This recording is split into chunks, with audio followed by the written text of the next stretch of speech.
And the same time Paramashiva comes because he wanted to meet Devi Parvati, so he demanded, he saw the young Ganesha at the very door of her quarters, and he was amused. He was like, who are you? Let me in. But he did not allow him. He said, my mother has told me that I am not supposed to let anyone in, so I cannot let you in.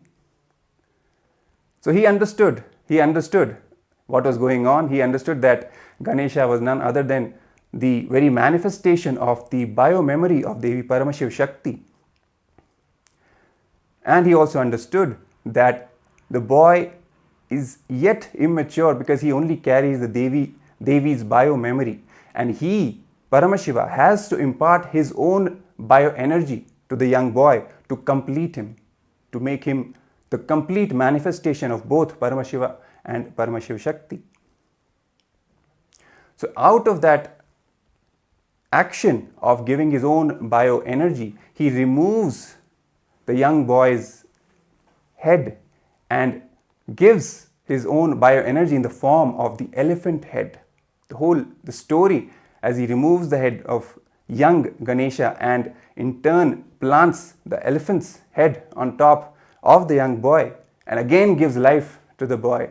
The whole story is nothing but the depiction, the very manifestation of the truth of completion, in which the bio-memory from Devi Paramashiva Shakti, Devi Parvati, and the bio-energy from Paramashiva himself both come together in the form of the young Ganesha, and that's what makes him such a powerful manifestation of completion in the entire cosmos. So this young boy Ganesha was, immediately after this incident, he was blessed that he will be the God who will be worshipped the first in any endeavor, any puja, anything that we do.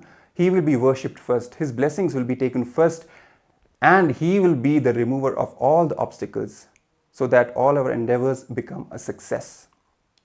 And he was also named as Ganapathi, means the Lord of all the Ganas, the Shiva Ganas, all the devotees of Shiva. The head is none other than Lord Ganapathi, Lord Ganesha. So that's a beautiful story of how Lord Ganesha, how Bhagavan Maha Ganapathi came into existence, came into the form in this very cosmos. We also have a beautiful clip from the Supreme Pontiff of Hinduism explaining, giving a little gist of who Maha Ganapathi is and how he is actually real. It's not just a story, it's not just some fantasy or some ideas, depicted in the form of some allegory. No, he is actually real. He is a living deity, living intelligence who responds to us. So without wasting any time, let's watch that clip from the Supreme Pontiff of Hinduism. Direct message from Maha Kailasa on this auspicious occasion, Ganesha Chaturthi. Ganesha, Ganapathi, Vinayak, Paramashiva's direct message from Maha Kailasa on this auspicious occasion, Ganesha Chaturthi. Ganesha, Ganapathi, Vinayaka is real.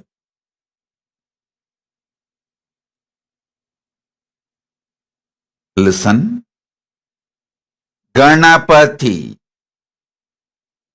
Ganesha, Vinayaka, Vigneshwara, Ganeshwara,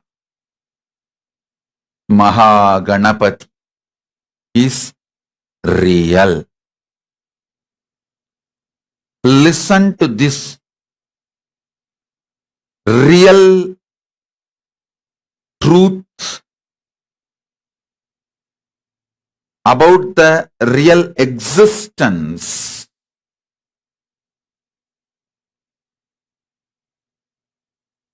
Ganesha, Maha Ganapathi is real. He is living, alive, independent, intelligent, power.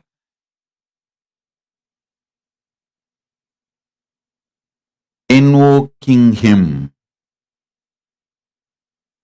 calling him, praying to him, remembering him, connecting with him, all that makes him manifest in you. All that makes him manifest in you. Listen, there are many anti-Hindu forces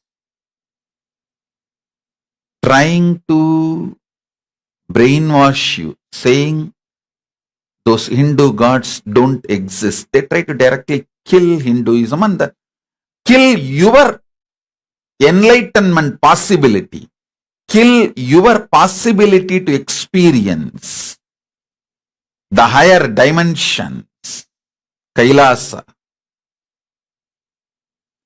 There is another group which is not so direct, which does not give you the poison directly. It gives slow poison. That group is, oh, all these Ganapati, all these are like a expression of a concepts, principles, philosophies. These are more like a philosophical representation. Beware of these slow poisoners.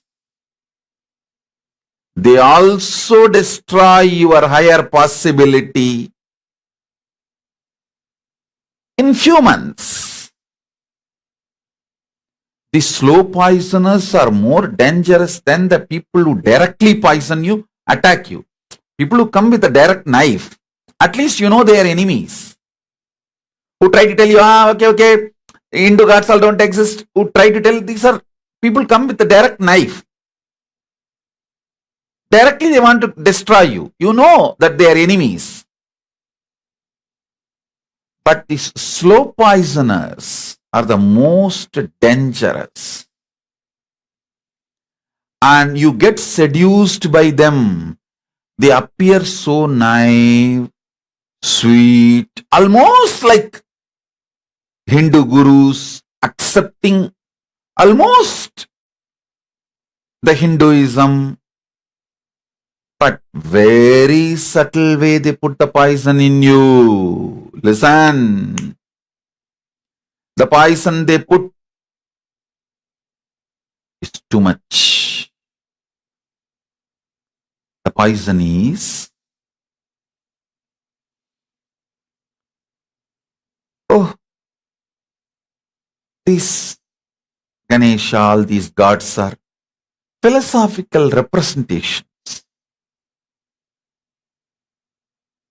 Once you start eating the slow poison, slowly you disconnect the possibility of live experience of Maha Ganapathi. My guru has told me very beautiful word. See, when I was maybe 10, 11, my guru told me to organize Ganesha Chaturthi festival with the grace of Maha Ganapathi. Ganesh Chaturthi is the first festival I organized. I should say that is the way the Sangha has evolved, organization has evolved. Maybe when I was between 10 to 12, that was the age, my guru told me to organize Ganesh Chaturthi in Tirunnamalai temple itself.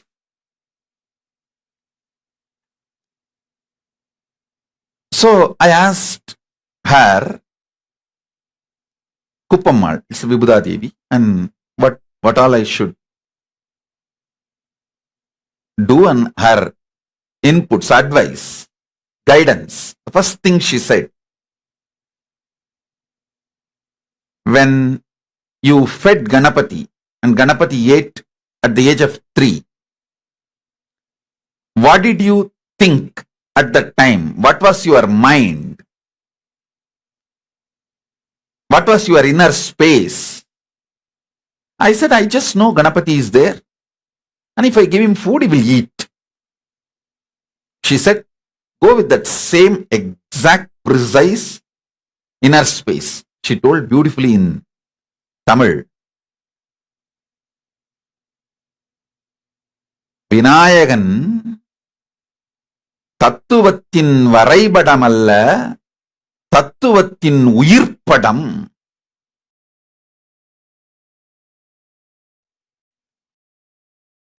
தத்துவத்தின் உயிர்ப்பாடு, தத்துவத்தின் வரைப்பாடு அல்ல. He is not philosophical representation, he is manifestation of philosophy. He is not a concept drawn, he is living being, independent intelligence.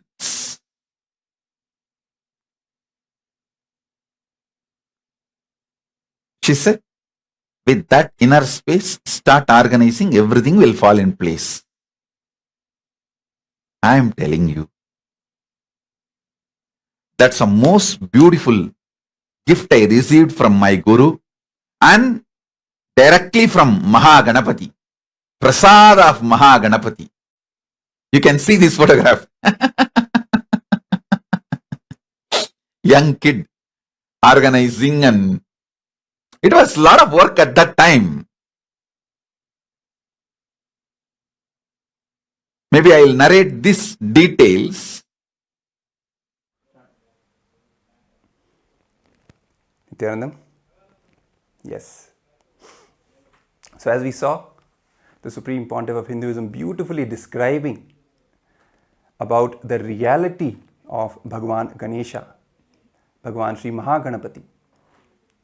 Stressing upon this point again and again, and don't ever fall for this trap laid by the Hindu media elements, the anti-Hindu, anti-spiritual elements who infuse this poisonous idea into the minds of especially the young Hindu youth, that all these gods and goddesses are mere ideas.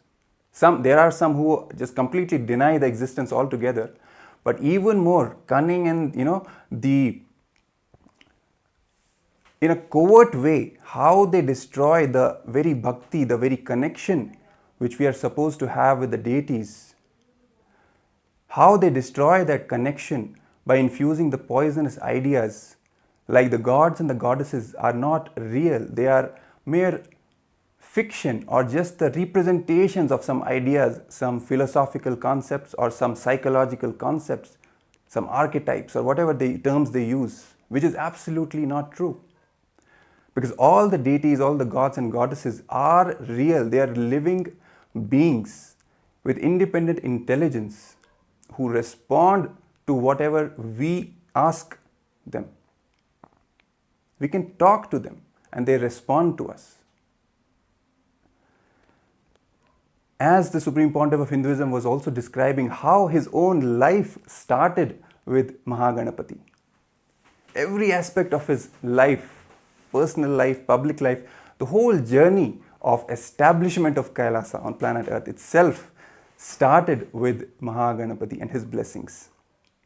How at the age of 3, he had the great experience when he fed Ganesha with his own hands, and Maha Ganapathi himself came and received what he offered, the food that he offered, giving him also the experience of that oneness, the space of completion at that time.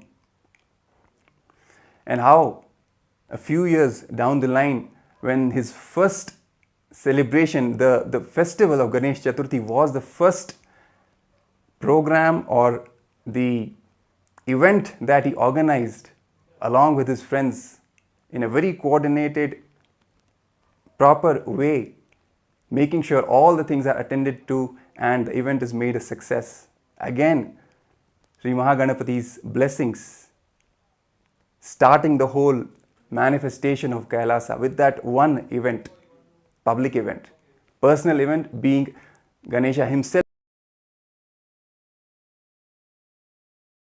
eating.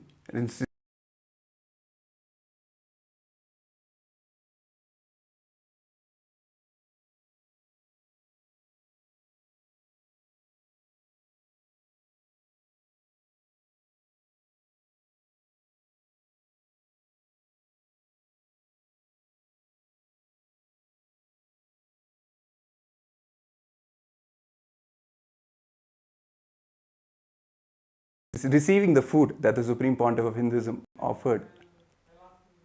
The whole journey of completion that the Supreme Pontiff of Hinduism has, and what he manifests and what he shares, what he imparts to all the beings.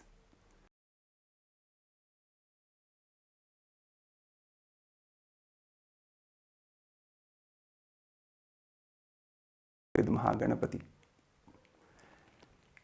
And he also says, the Supreme Pontiff of Hinduism also says that he is the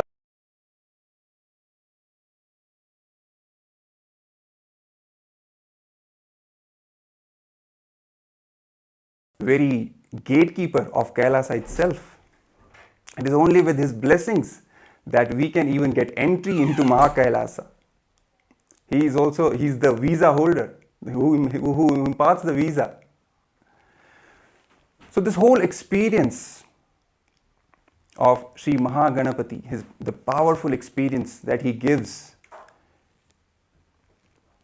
it is for us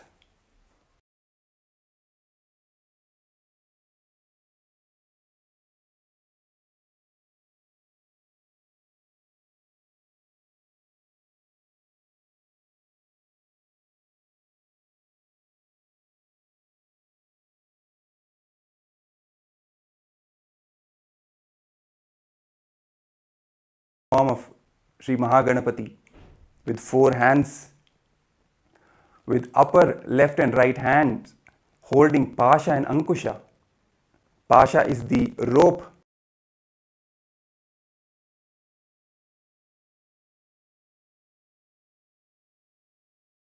time the noose, the Ankusha. It is the representative of the power of unclutching. So that even the thoughts that we have themselves cannot retain in our inner space with the power of unclutching. So with these representations, Maha Ganapathi holds the key to spontaneous completion. He imparts that same space of spontaneous completion to all his devotees. And at the same time, the lower 2 hands, the right hand being the Abhaya, offering refuge and protection to all his devotees. And the left hand carrying the Modaka, the sweet, symbolizing the sweetness of life itself, the enriching, the joy, the spontaneous joy which comes out of that completion, which he blesses all of us as a fruit, as a prasada. So we see the form of Ganapati and the whole space of Maha Ganapathi is all about perpetual completion, is all about that spontaneously being in the state of completion from moment to moment to moment.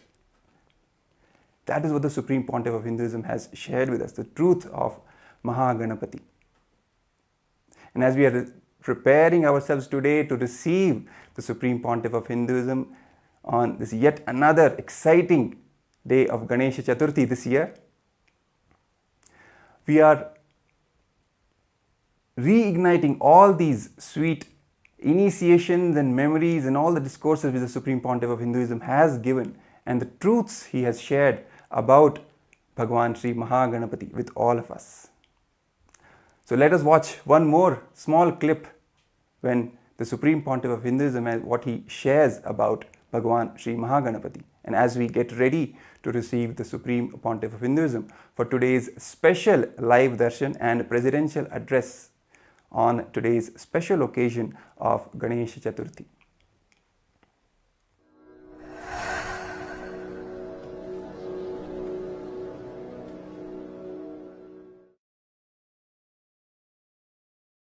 Let's enter into today's satsang. Listen.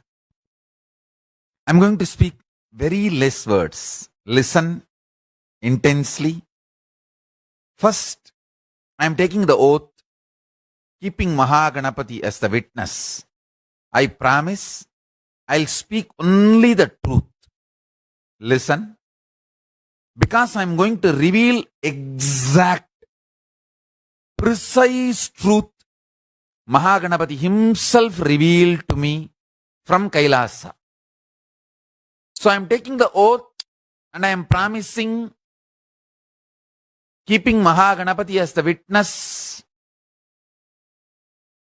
to all of you. I'll speak only the truth. I will not distort, manipulate, miss or hide. I'll reveal it as Maha Ganapathi revealed it to me, to be revealed to all of you from Kailasa directly. And not only I will reveal what has been revealed to me, I'll transmit the same experience to all of you. Listen, listen. First thing, Maha Ganapathi is alive. He is real. Please understand. He is really, really real. Now, just now, even now, he is sitting in Kailasa as a living entity. Understand? Not like some formless. He is formless also, but with form also, as a living being intensely. How much you feel you are alive. More than that. Listen. More than that. Listen, listen, listen.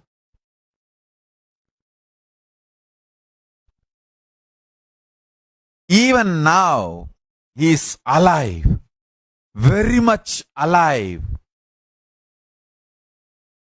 How intensely you feel you are alive, much more intensely he is alive.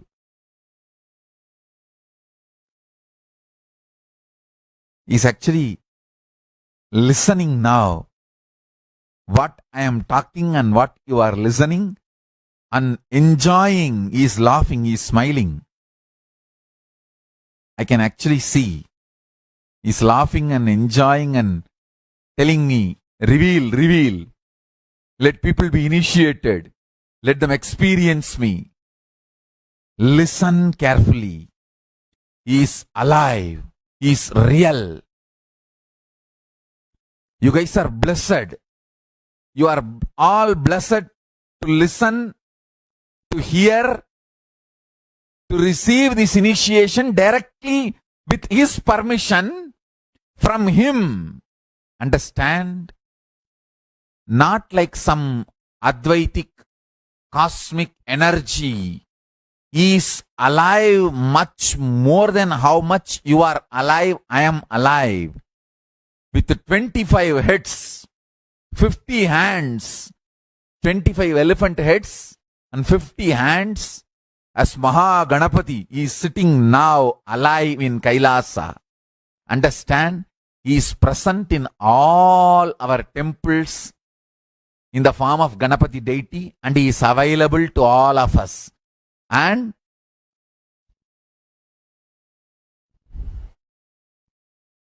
he is also accepting all our devotion, our prayers, our respects, and all the offerings we are making.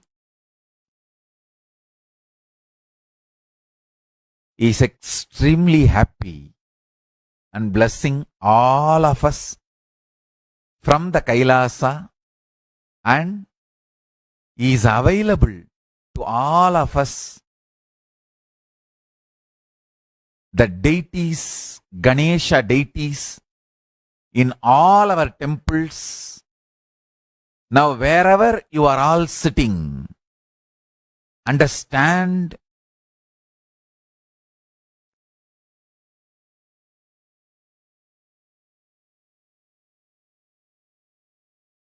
he is alive, he is available, he is ecstatic and blessing all of us, accepting all our prayers, love, devotion, offerings. He is even happily counting what all the items you offered. He is looking around, accepting all the food you offered, and he is also extremely compassionate. Don't think he is compassionate as per your imagination. He is extremely compassionate in a different scale altogether. Mischievous, naughty,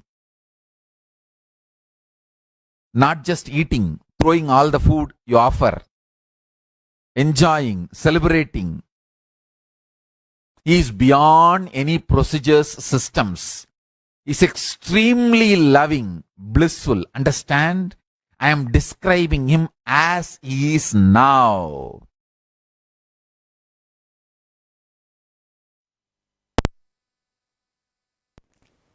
Yes, welcome back.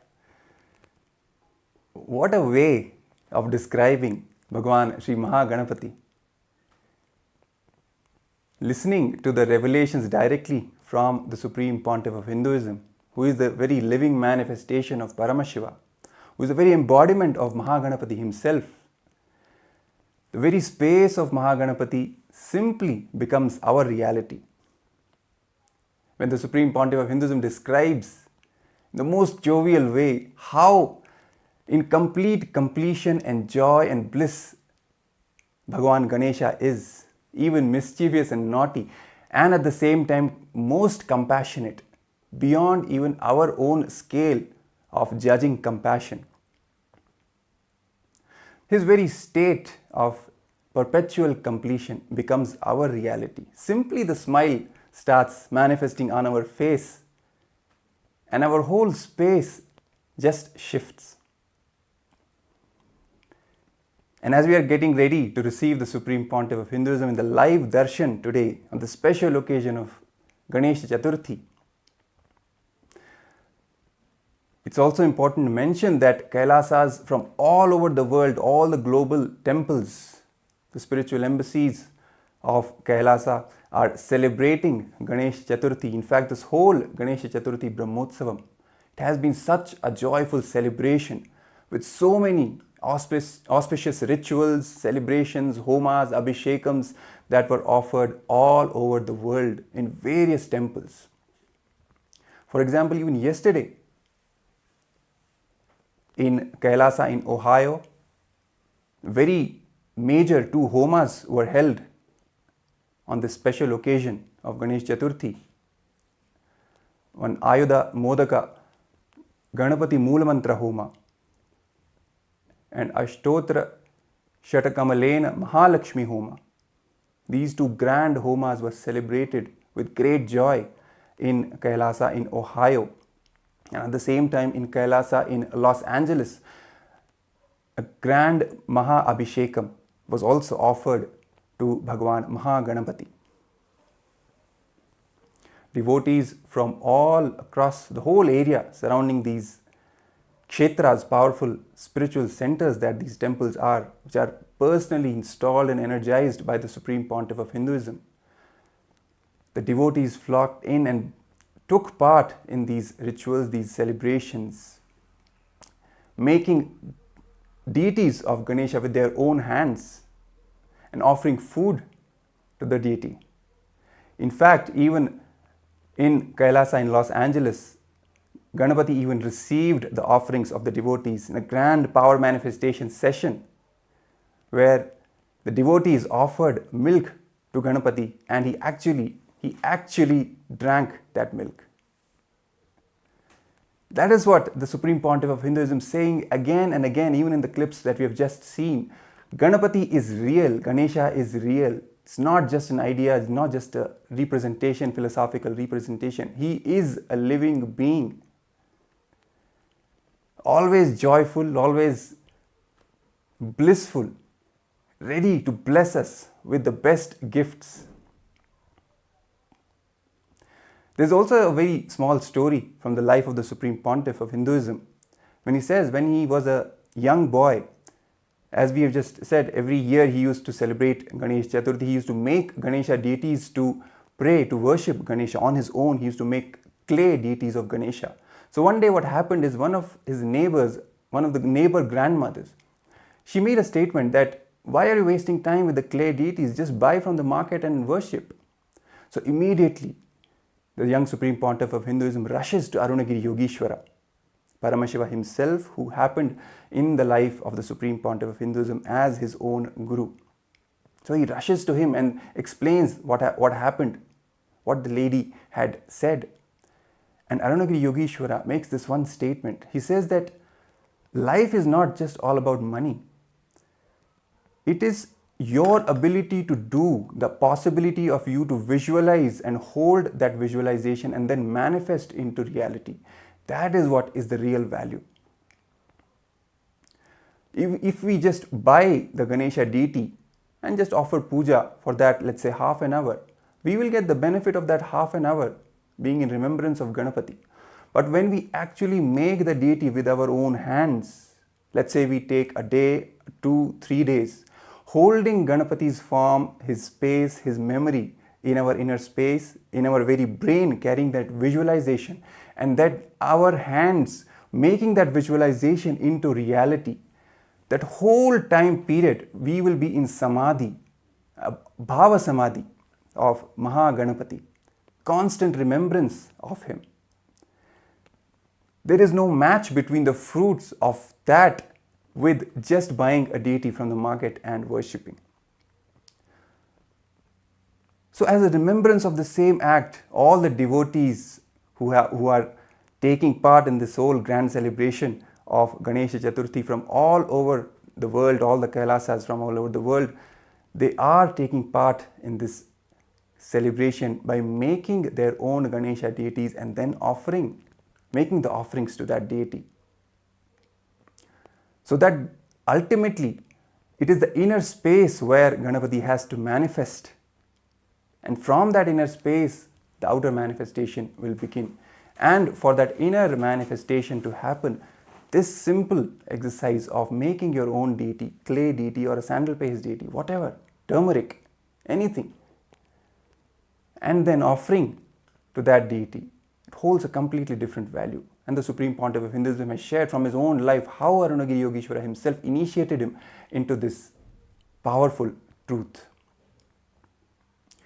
And we will be projecting the pictures of these celebrations from Kailasas all over the world, the global temples, especially Kailasa in Ohio, Kailasa in Los Angeles, showing you how the grand celebrations have been taking place with the Maha Abhishekam, with the Homas, with the devotees feeding the Ganesha, making the Ganesha with their own hands, feeding, offering the food, having the prasadam,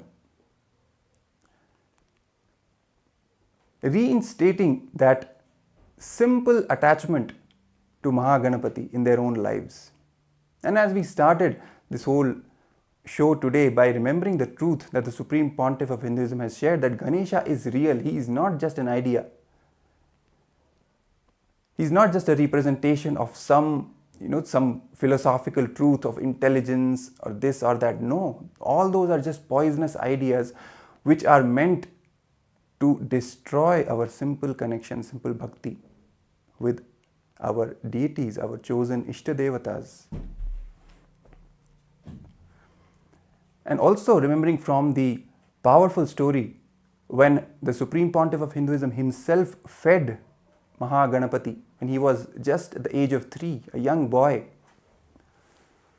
The whole experience as it went, initially he had the intention that Ganapati should eat the food that he is offering, but initially he was not eating.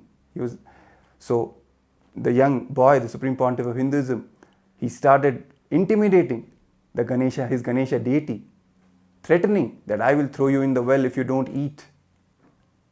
All these things that he did, but ultimately none of that worked. Finally, he got a click from the life of the sage Nambiyanar Nambi, how he did ultimate tyaga, and then from that space he approached Maha Ganapathi. That click is what changed the entire space of the Supreme Pontiff of Hinduism, the young Supreme Pontiff of Hinduism at that time. His whole state of logic and the wrong logic, the tarka and kutarka, it went beyond both of them into vitarka state, where you have simple connection. There is no logic, and at the same time there is no wrong logic itself. Logic would be, yes, I am offering, I am devoted, Ganesha should eat. Wrong logic should be threatening, for example, what happened. He went through both of these and then beyond with that click and entered into the space of vitarka.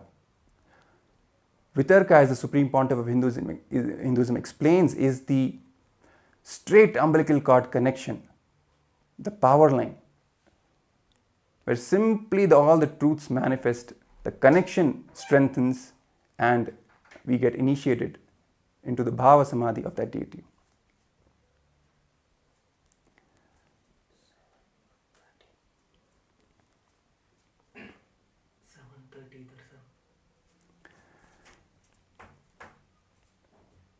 So as we are getting ready to receive the Supreme Pontiff of Hinduism, Bhagavan Nithyananda Paramashivam, on this special occasion of Ganesh Chaturthi,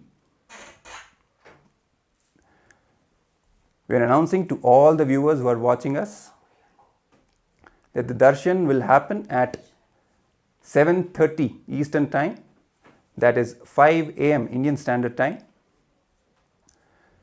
So let's get ready to receive the Supreme Pontiff of Hinduism.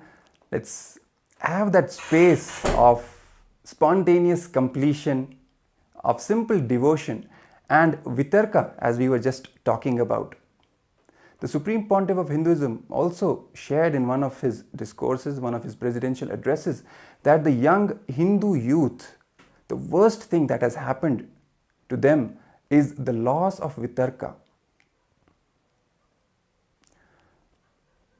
Because of the influence of the anti-Hindu forces, the media, entertainment, academia, all of these put together have snatched away that simple connection, that simple love, devotion connection, which goes beyond whatever we know as logic or wrong logic, that vitarka. It is that vitarka that is missing, which has caused a lot of problems, a lot of damage to us. Even when we are connecting to the deities, we think a million times, this is right, this is wrong, what it means, what it doesn't mean, instead of simply understanding that they are real. Let's just talk to them, let's just connect with them, be it Ganesha, be it Krishna. If we read the stories of the great devotees, this one thing, the one thread that is common across all their lives is vitarka. All the Nayanmars, their stories, how they connected with Paramashiva, how Meera connected with Krishna, all the devotees. This vitarka is the common factor and the most powerful factor. And it is only because of this vitarka that the Supreme Pontiff of Hinduism at such a tender age simply manifested, offering his food to Ganesha, and Ganesha simply came and ate. It was a simple belief. Simple, not even belief, it just knows. He just knows. He will come and eat. That's all. That is what the Supreme Pontiff of Hinduism is trying to inculcate in us today, in all of us, the modern day Hindus, especially the Hindu youth, connecting us back to our roots, connecting us back to the deities, to gods and goddesses, giving the statement that they are all real. Just connect with them. They will respond to you. It is He who gives us the confidence that they will respond. And based on that confidence itself, we see devotees all across the globe manifesting left and right. For example, this power of feeding milk to Ganesha. That's how this happened yesterday. Simple Vitarka. The Vitarka that was initiated by the Supreme Pontiff of Hinduism in all the devotees, in all the disciples. With that Vitarka, simply connecting with Ganesha, with Maha Ganapathi, and he comes and receives the offerings that we are making. Let's also watch another small clip of the Supreme Pontiff of Hinduism talking about Bhagavan Sri Maha Ganapathi, sharing some more truths. And we'll come back and get ready for today's grand special Darshan, which is going to start at 7:30 Eastern Time and 5 a.m. Indian Standard Time. So be ready. Let's watch this small clip of the Supreme Pontiff of Hinduism sharing and revealing the truths about Bhagavan Sri Maha Ganapathi. Ishvara Samarambam Nithyanandeshwari Madhyamam Asmadacharya Paryantam Vande Guru Paramparam.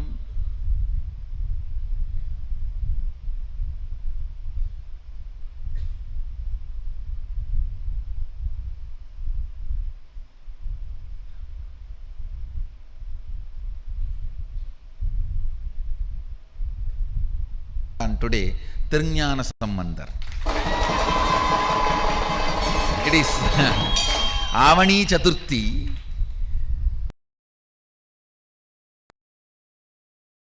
Also appeared the auspicious day of Ganesha's appearance. I welcome everyone who is sitting with us through Nithyananda TV, Facebook Live, YouTube Live, two-way video conferencing, everyone.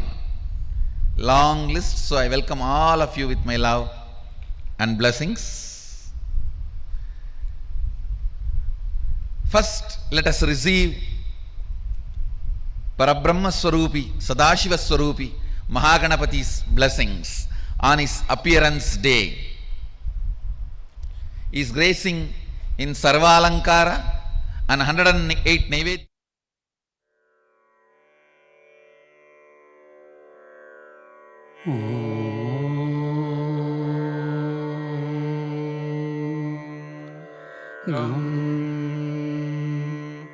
Ananda Ganapataye Namaha.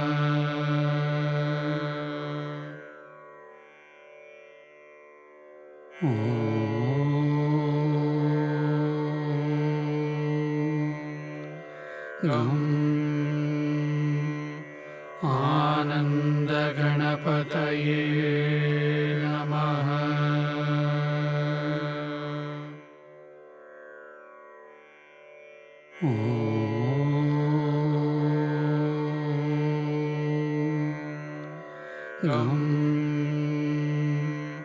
Ananda Ganapataye Namaha.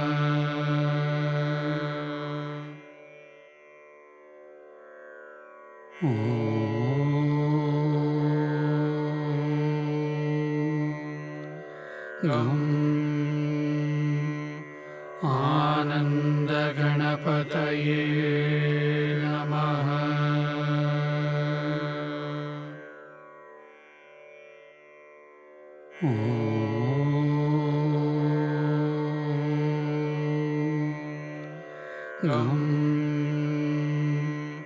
Ananda Ganapataye Namaha.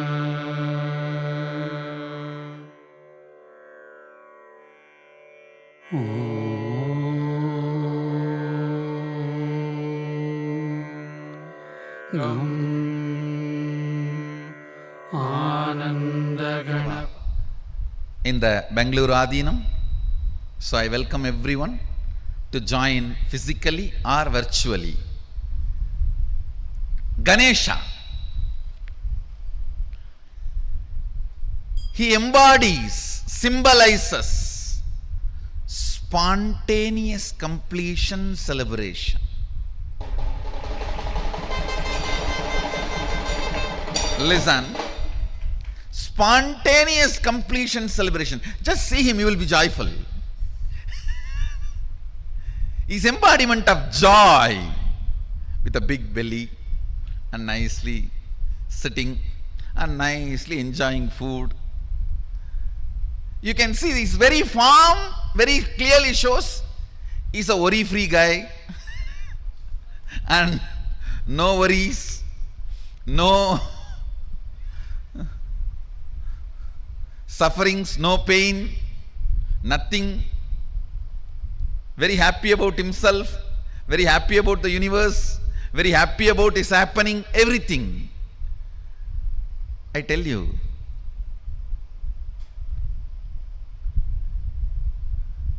his very way he appeared, the way he happened, if you see the whole story, very casually, Devi just puts her muscle memory, the mixture of haldi and I don't know what do you call in English, the aravanam in Tamil they say, the leaf you make as a paste and decorate on your mehendi, they call it. The haldi which she applied on her body and the mehendi, she just pulled both of it out with her muscle memory and makes Ganapathi and breathes life into it, and the child is playing around outside. She says, I'm going for a bath, just be here. Then Sadashiva walks in. Some of the stupid interpretations say Sadashiva did not recognize his own son. How can it be? Who recognized the whole universe? How can it be? No. He knows he needs to add his part into him.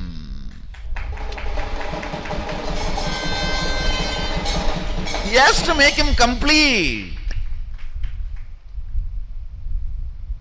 He needs to add Sadashiva component into him. He was so happy.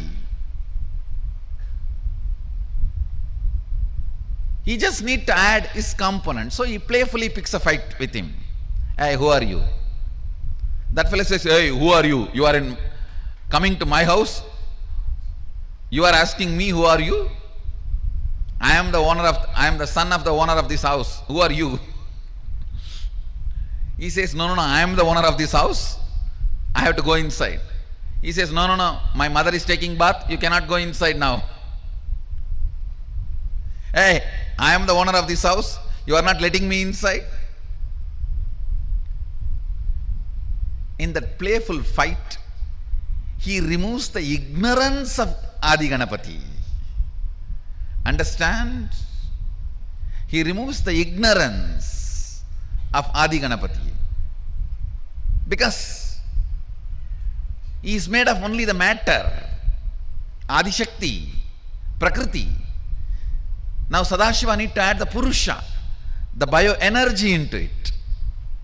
Devi pulled only her muscle memory and made the body and biomemory and gave the life. But Sadashiva has to add the bioenergy. So he just removed the ego. Then Devi comes and says, come on, do what you want to do now. Add what you need to add. Then he tells, all right, go and get any head you get. The first head you see, get it. They bring the elephant head. So he fixes and adds his bioenergy. And once The baby is complete. Shiva himself breathes life into it. See, somebody who can breathe life into the person, he will not recognize who he is. So you need to know the whole significance of the story, the whole truth behind the story. Then Ganesha becomes complete. Ganesha becomes a spontaneous completion celebration. Actually, it was early morning, just before Brahma Muhurta. Devi makes Ganesha, and before sunrise, Sadashiva fits the new body, new head, and by sunrise is complete and appears as Maha Ganapathi, and is a spontaneous completion, symbol of spontaneous completion celebration. Then whole Kailasa celebrates the arrival of the first son of Sadashiva and Adi Shakti.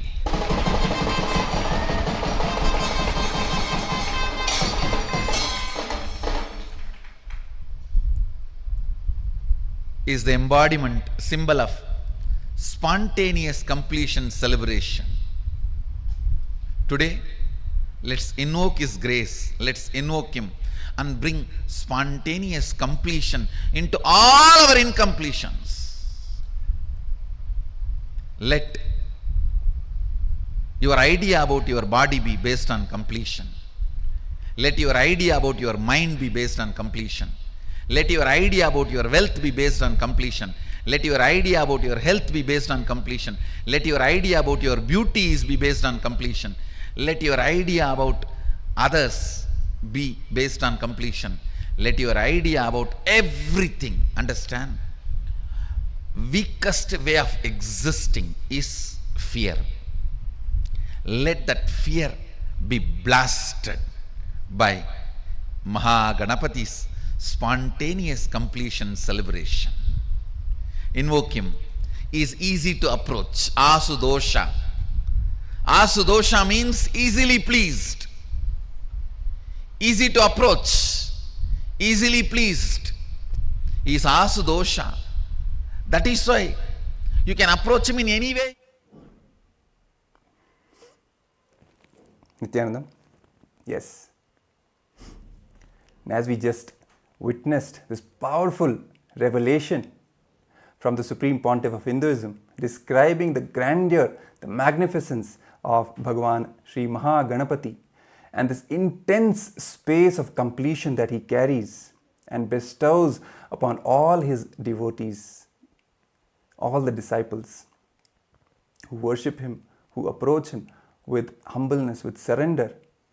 He just, as the Supreme Pontiff of Hinduism just said, he just blasts all their powerlessness, all their fears with his spontaneous completion.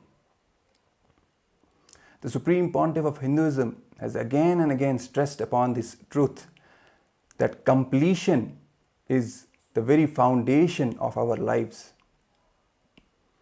Not even a single moment we should allow any incompletions inside us, any powerlessness inside us.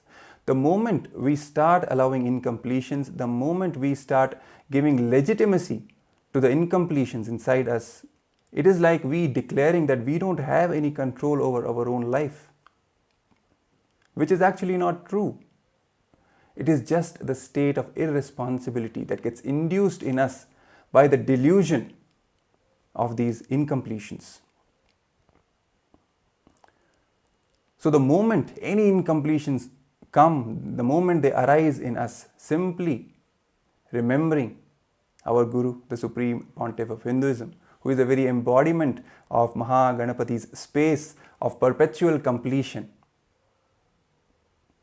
Simply that prasada of spontaneous, instant completion happens inside us, without any need to logically go through all the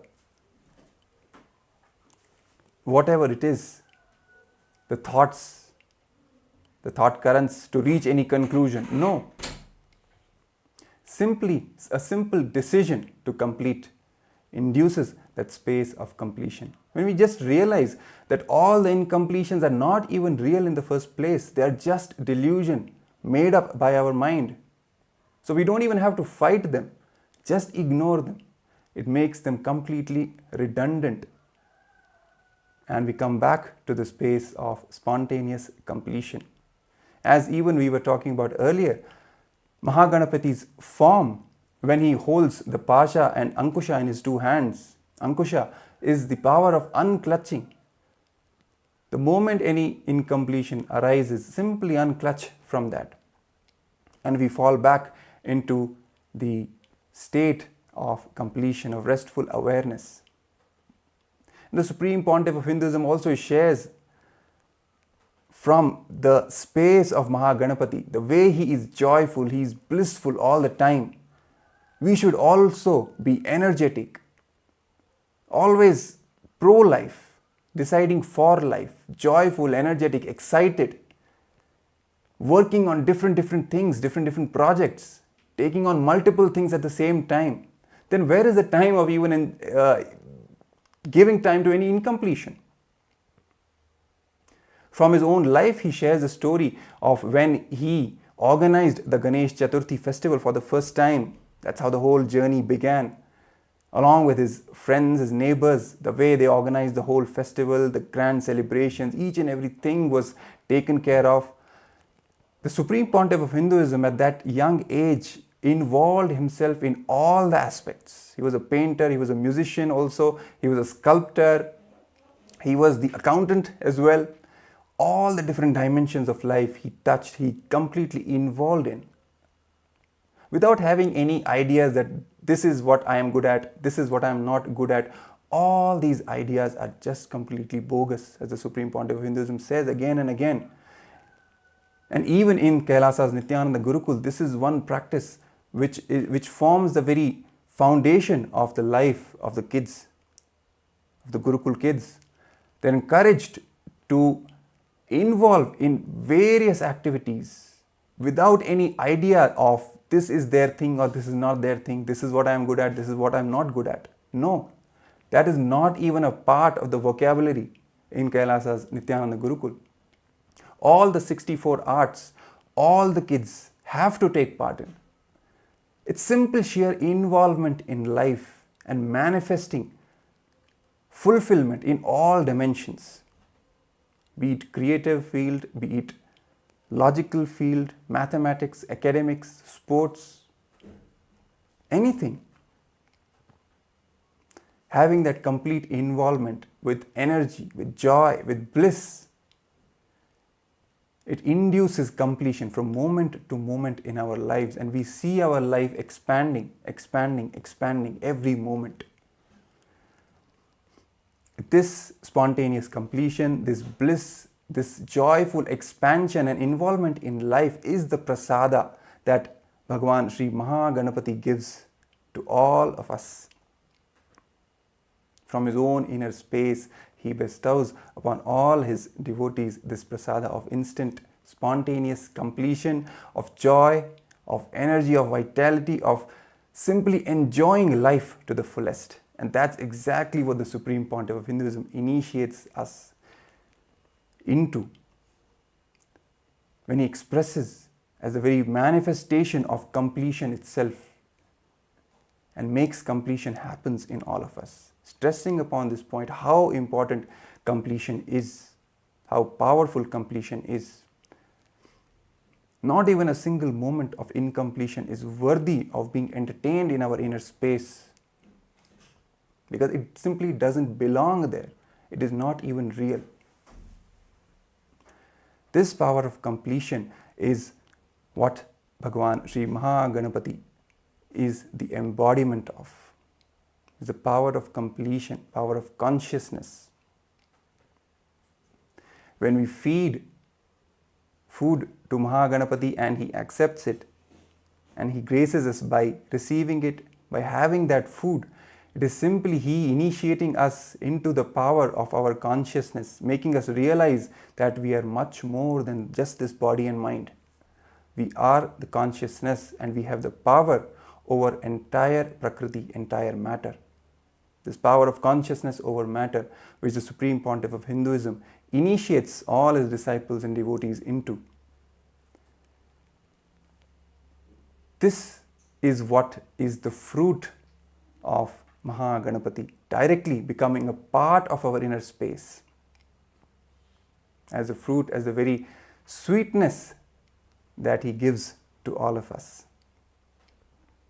And even the form of Maha Ganapathi, with the Pasha, with the Ankusha, with the tusk, the broken tusk in his lower right hand, and the Modaka in the lower left hand, all these four things which he holds in his four hands are also a representation of the four tattvas of integrity, authenticity, responsibility and enriching. The Pasha, the rope that he holds, signifies the power of integrity, of staying true to our words, whatever words we give to ourselves and to others, fulfilling them. The noose, that is the Ankusha, which he holds in the upper left hand, which symbolizes the power of unclutching, also symbolizes the power of authenticity. The broken tusk which he holds in the lower right hand is the power of Tyaga, and at the same time the power of responsibility. And the Modaka is the enriching, the power of enriching, with which he bestows the sweetness, the best gifts to all of us.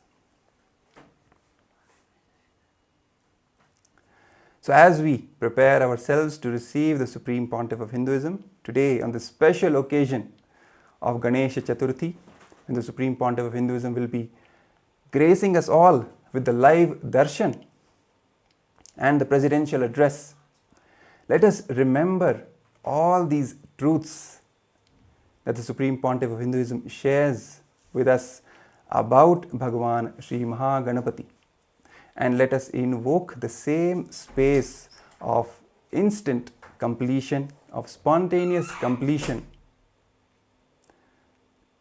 in ourselves, carrying the space of devotion and gratitude as we are preparing ourselves for the darshan. So let us take a short break and we will get back to lead into the live darshan by the SPH.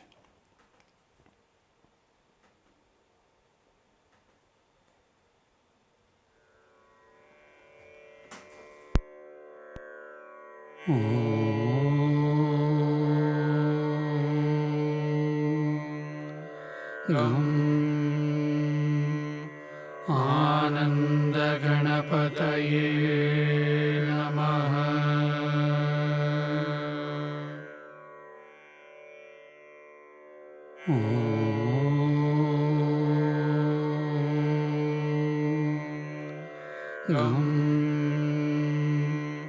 आनंद गणपतये नमः।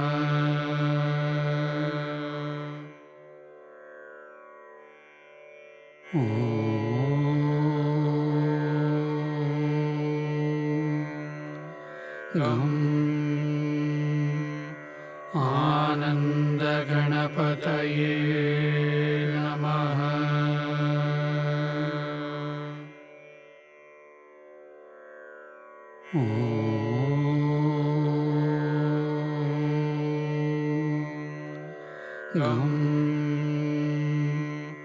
आनंद गणपतये नमः।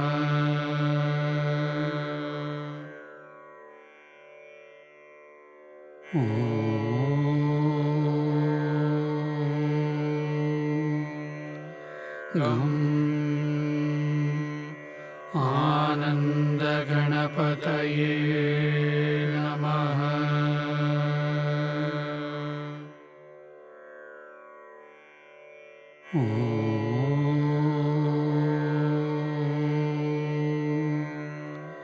गं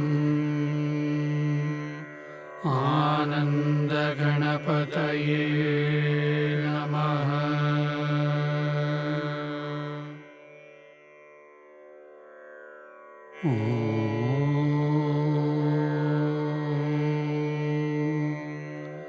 गं आनन्दगणपतये नमः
with your eyes closed is meditation. Connecting with the divine with your eyes open is darshan. Come, let us all now move from meditation to darshan. Slowly, very slowly, please open your eyes.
Sri Nithyananda Sundaramukha Sri Nithyananda Ekatanda Sri Nithyananda Ekatanda Sri Nithyananda Ekatanda Sri Nithyananda Ekatanda Sri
गजाननं गणेशचरणं परमपावनं नित्य నిత్యానందం గజాననం నిత్యస్మరణం పరమపావనం నిత్యానందం గజాననం నిత్యస్మరణం పరమపావనం నిత్యానందం గజాననం సద్గురు శరణం పరమపావనం నిత్యానందం గజాననం సద్గురు శరణం పరమపావనం నిత్యానందం గజాననం భవభయహరణం పరమపావనం నిత్యానందం గజాననం భవభయహరణం పరమపావనం నిత్యానందం గజాననం గణేశ చరణం పరమపావనం నిత్యానందం గజాననం గణేశ చరణం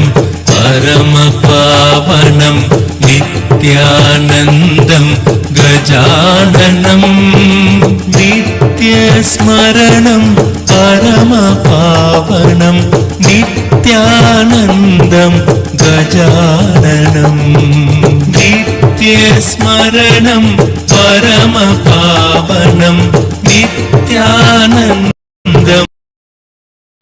గజాననం నిత్యానందం గజాననం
గజముగ గజముగ గజానన గజముగ గజముగ గజానన గజముగ గజముగ గజానన గజముగ గజముగ గజానన గౌరీ నందన నిత్యానంద గౌరీ నందన నిత్యానంద గౌరీ నందన నిత్యానంద గౌరీ నందన నిత్యానంద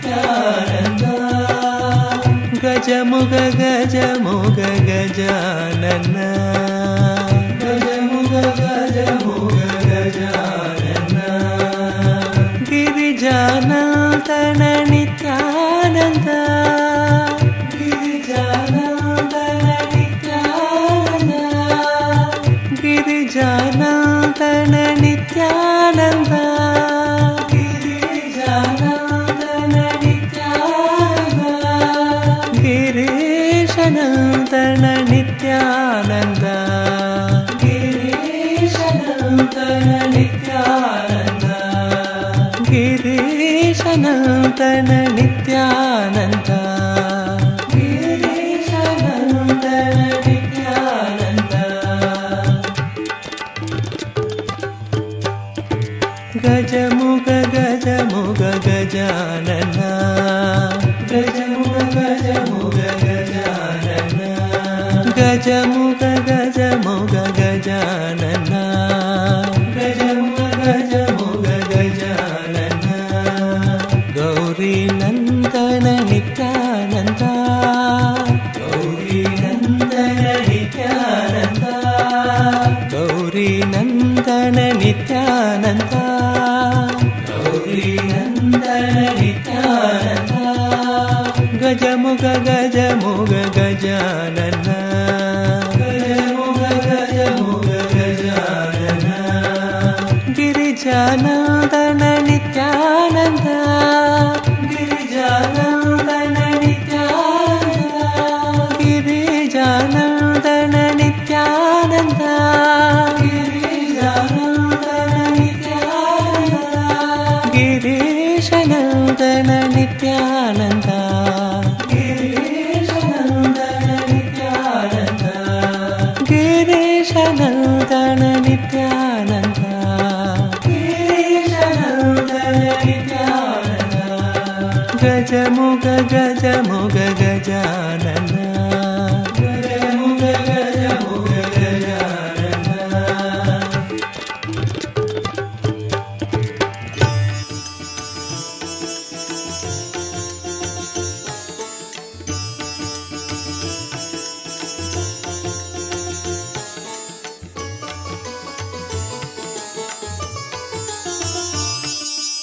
ನಿತ್ಯಾನಂದ ಹೇ ನಿತ್ಯಾನಂದ ನಿತ್ಯಾನಂದ ಹೇ ನಿತ್ಯಾನಂದ ನಿತ್ಯಾನಂದ ಹೇ ನಿತ್ಯಾನಂದ ನಿತ್ಯಾನಂದ ಹೇ ನಿತ್ಯಾನಂದ ಗೌರಿ ತನಯ ಗಜಾನನ ಗೌರಿ ತನಯ ಗಜಾನನ ಗೌರಿ ತನಯ ಗಜಾನನ ಗೌರಿ ತನಯ ಗಜಾನನ ನಿತ್ಯಾನಂದ ಹೇ ನಿತ್ಯಾನಂದ ನಿತ್ಯಾನಂದ ಹೇ ನಿತ್ಯಾನಂದ ಗೌರಿ ತನಯ ಗಜಾನನ ಗೌರಿ ತನಯ ಗಜಾನನ ಹೇ ನಿತ್ಯಾನಂದನ ಜಯ ಜಗದ್ವಂದನ ಹೇ ನಿತ್ಯಾನಂದನ ಜಯ ಜಗದ್ವಂದನ ಹೇ ನಿತ್ಯಾನಂದನ ಜಯ ಜಗದ್ವಂದನ ಹೇ ನಿತ್ಯಾನಂದನ ಜಯ ಜಗದ್ವಂದನ ವಿದ್ಯಾಬುದ್ಧಿ ಪ್ರದಾಯನ ವಿದ್ಯಾಬುದ್ಧಿ ಪ್ರದಾಯನ ವಿದ್ಯಾಬುದ್ಧಿ ಪ್ರದಾಯನ ವಿದ್ಯಾಬುದ್ಧಿ ಪ್ರದಾಯನ ವಿದ್ಯಾಬುದ್ಧಿ ಪ್ರದಾಯನ ವಿದ್ಯಾಬುದ್ಧಿ ಪ್ರದಾಯನ ಪರಮನಿರಂಜನ ಮೂಷಿಕ ವಾಹನ ಪರಮನಿರಂಜನ ಮೂಷಿಕ ವಾಹನ ಪರಮನಿರಂಜನ ಮೂಷಿಕ ವಾಹನ ಪರಮನಿರಂಜನ ಮೂಷಿಕ ವಾಹನ ನಿತ್ಯಪುರೀಶ್ವರ ನಿತ್ಯ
जगद्वन्दन हे नित्यानन्दन जय जगद्वन्दन विद्याबुद्धिप्रदायक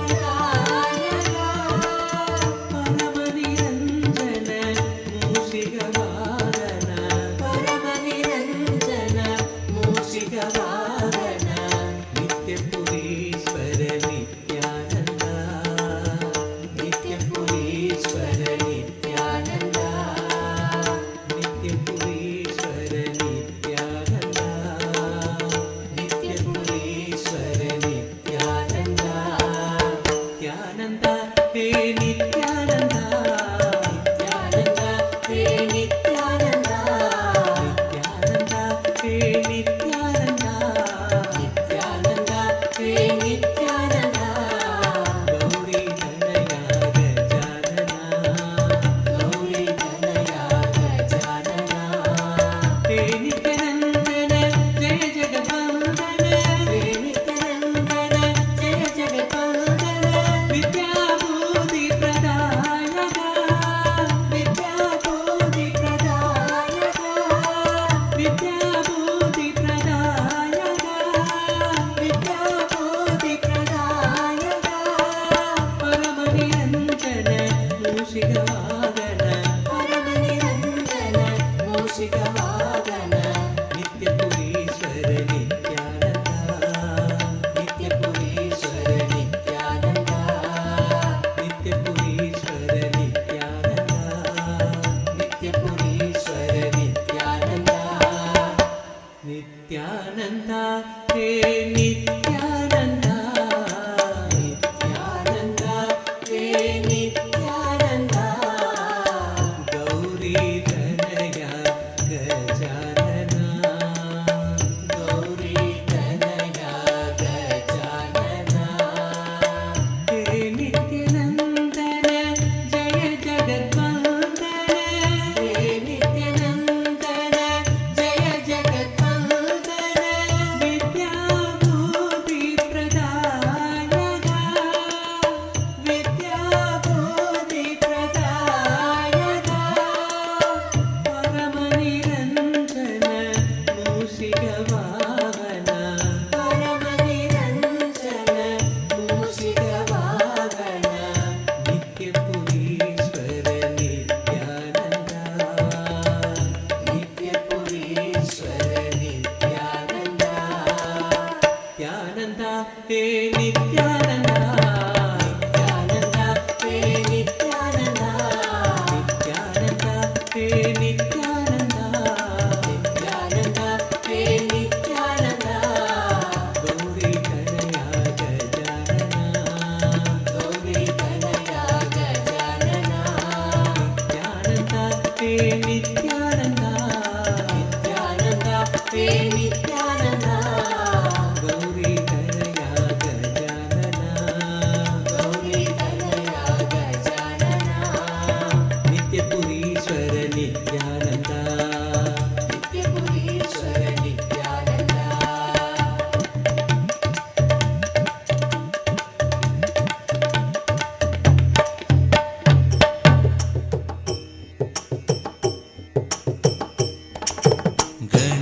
गणेशचरणं परमपावनं नित्यानन्दं गजाननं गणेशचरणं परमपावनं नित्यानन्दं गजाननं नित्यस्मरणं परमपावनं नित्यानन्दं गजाननं नित्यस्मरणं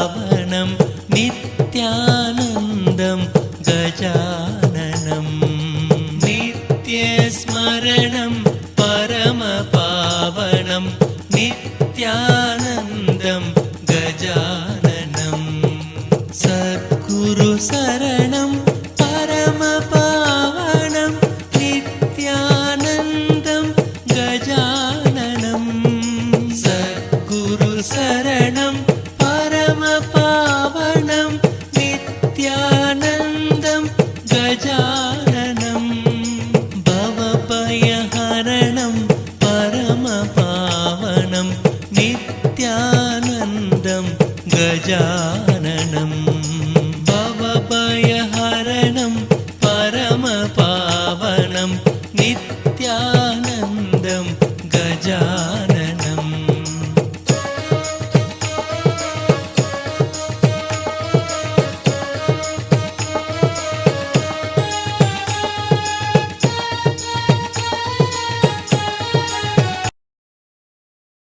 himself. And today, all of us are being blessed with this most auspicious darshan. And also on this occasion of Ganesha Chaturthi, where the Ganesha Chaturthi Tithi has officially started and began, we're having the darshan of the Nija avatar of Paramashiva manifesting, gracing all of us. As each of us sit here receiving the darshan today and the special initiations, we'd like to take a few minutes to walk you all through the different platforms through which you can ask your boons, prayers, blessings, requests, all of them directly to Swamiji. The first one being YouTube.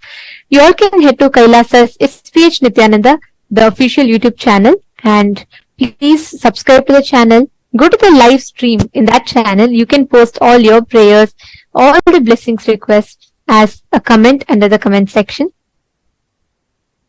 Next, please head to kailasa.org and scroll down and you'll be prompted with a WhatsApp icon. Click on it, join the WhatsApp community, and through your WhatsApp, you can directly post your prayers, boon requests, and gratitude messages directly to Swamiji.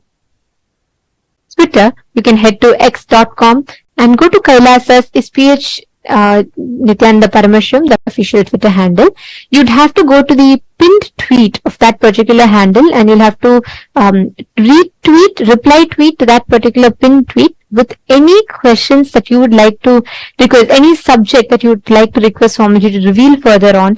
Please use the hashtag #AskTheAvatar and you can post all your prayers and requests there. The next is Instagram. Please head to Kailasa's SPH Nithyananda Instagram handle, the official Instagram handle of Swamiji. Please make sure to click the follow button if you have not done so that you don't miss out on any of the latest updates and the photos of the Supreme Council of Hinduism. Click on the profile picture. You'll be led to a live stream, and right under the live stream, you'll be seeing the live chat icon. Click on it, post your prayers, boon requests directly as a comment so that you can receive the blessings from Swamiji. The next being Facebook. All of you can head to Kailasa's SPH JGM Nithyananda Paramashivam, the official Facebook page. Don't forget to like and follow, and you will receive all the latest news, events and updates from Kailasa on the Facebook page. And also you can go to the live stream of that particular Facebook page and you can post all your prayers, all your blessings requests, messages of gratitude and love to Swamiji on that under that comment section of that particular live video. And today, all the participants that are sitting here, yesterday, Swamiji had revealed some of the most powerful insights, and I would say the grand vision that Swamiji is envisioning through the revival of the responsible democracy of Kailasa, which is already starting to take effect. The immediate effects are starting to take action. So every one of you that are actively voting for your respective houses of parliament, Raj Sabha and the Chit Sabha, please remember as the Supreme Pontiff of Hinduism himself envisioned yesterday, the grand vision that Swamiji is spearheading through this, reviving, restoring the responsible democracy, and most importantly, planning the future ministers and heads of these respective houses of parliament in the respective local Kailasas. And each of you that are listening to this, all the born Hindus and practicing Hindus, take a few minutes of your time spent in becoming part of this everyday voting. By doing so, you are being part of one of the most important aspects of one of the most important revival of the responsible democracy. It's so beautifully Swamiji mentioned yesterday. Kailasa is completely apolitical and nothing is done, nothing is chosen based on any kind of politics but chosen based on responsibility that each of us show. Each of us, you might live from any part of the world. Right now, we literally have Hindus practicing, living Hindus from across the globe, from literally all the time zones that are here gathered with us.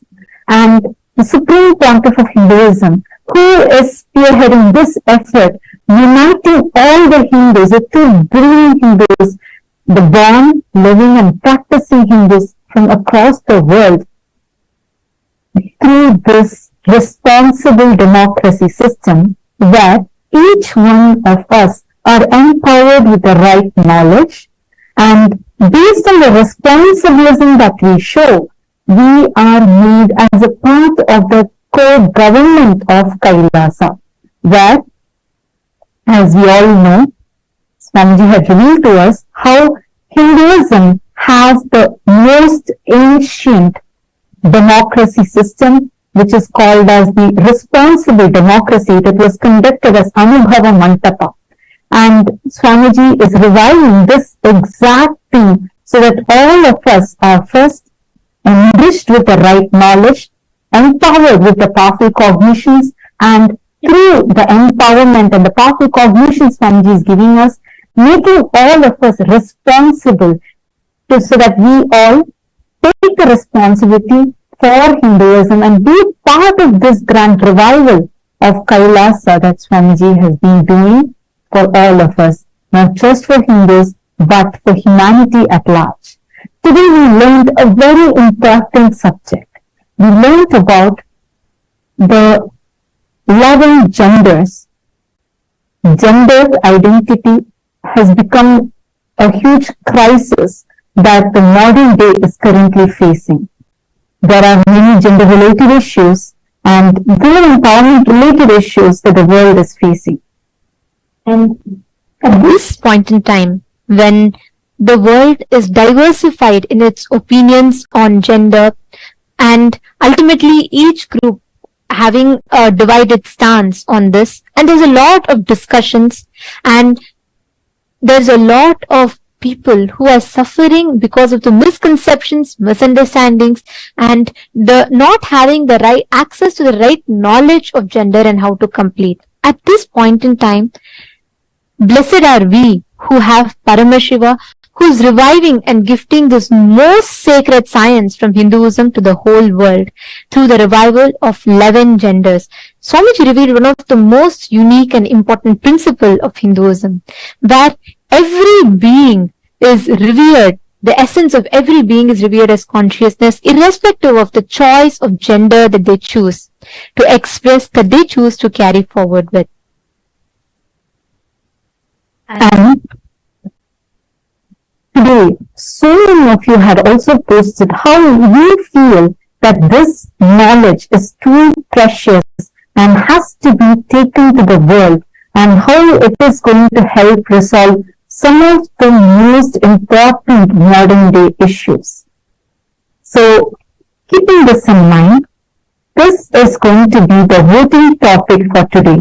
And just a reminder for everyone, all those who want to be a part of this grand revival of Kailasa and be a part of this governing body of Kailasa, yesterday Swamiji had told how Swamiji has already started choosing people based on the responsibilism that each one shows, the responsible activism that each one shows.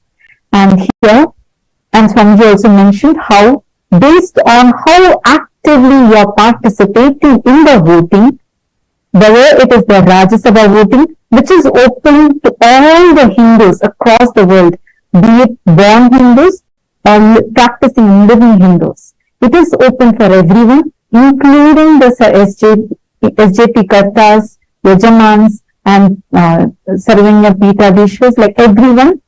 This is open for all. And the Chit Sabha members is an exclusive voting opportunity which is open and available only for the Chit Sabha participants. So we request all of you to take a few minutes and be a part of this revival of responsible democracy, and take some time to visit the website events.kailasa.org/Hindu-votes, and please cast your vote. The question is, how important is it to promote awareness within the society regarding the existence of 11 genders and initiating dialogues on this topic? Do you believe that this endeavor will eliminate instances of gender-based violence, rectify misconceptions surrounding the gender, and address various gender-related issues? How important do you feel that these revelations by the Supreme Pontiff of Hinduism, which is so unique for the modern day civilization, how important do you feel it is for this to reach to the world? Please take a few minutes, and I request all of you to go ahead and cast your vote. The options are, indeed, I firmly believe that spreading awareness on this subject is of utmost importance. Second, no, I do not believe such efforts are necessary. Third, I hold the view that such awareness may not significantly impact the society.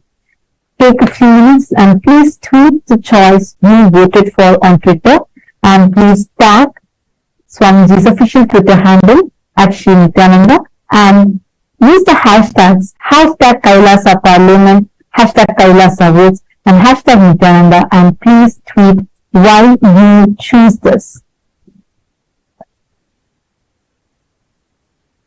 To all the Sarvajñapita Yajaman, Sarvajñapita Karta, and all the members of the Chit Sabha House of Parliament, each of us as Kailashans, we've all experienced the profound and distinctive gender equal policies that takes place in all the governing policies of Kailasa as envisioned by the Supreme Pontiff of Hinduism himself. Be it women empowerment, a prime example of which is the fact that within Kailasa, women occupy 80% of leadership positions. And in every which way, Swamiji is reviving in the most unique and profound way gender equality. And furthermore, Kailasa stands as the only nation that has recognized and honors the existence of 11 unique genders, celebrating the essence of each individual as consciousness. It is only Kailasa that recognizes 11 unique genders. Now, each of us as empowered citizens of Kailasa who are enjoying its fruits and benefits, it is imperative that we take this initiative and raise awareness and ignite meaningful discussions in global forums. In your opinion, how do you think we can accomplish this?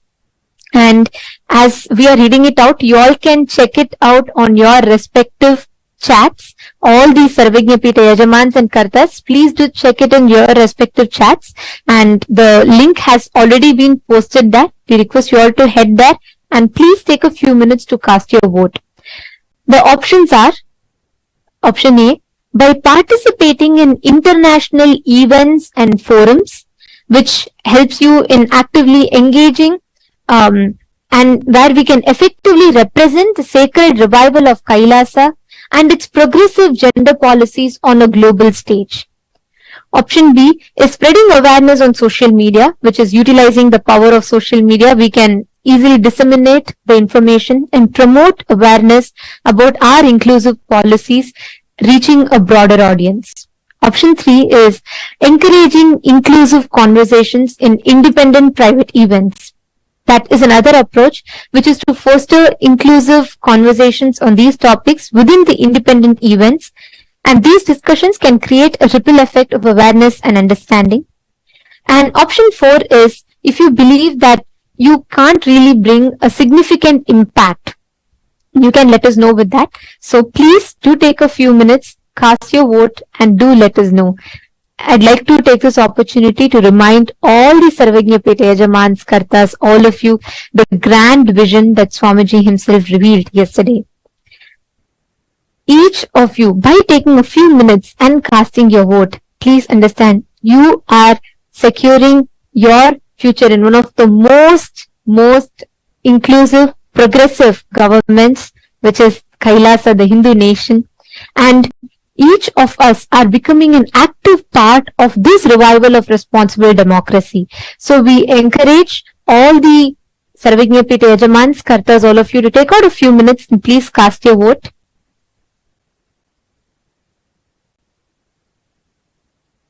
Yes. And now let us all continue enjoying the darshan. Let us all continue receiving today's most powerful initiation. We request all the viewers, participants, every one of you to post your prayers, messages of gratitude to Swamiji on all of the social media platforms that we mentioned, and you can get the boons and blessings from Swamiji himself.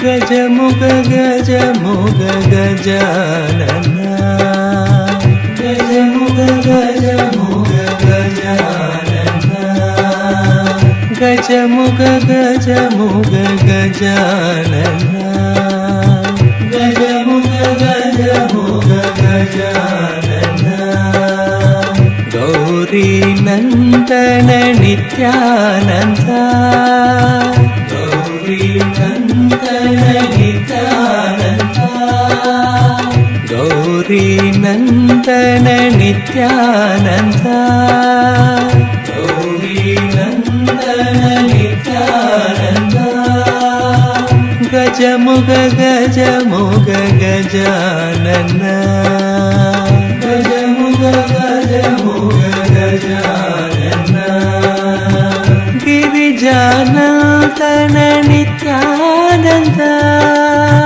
Girijanandana Nityananda, Girijanandana Nityananda, Girijanandana Nityananda, Girishanandana Nityananda, Girishanandana Nityananda, Girishanandana Nityananda, Girishanandana Nityananda,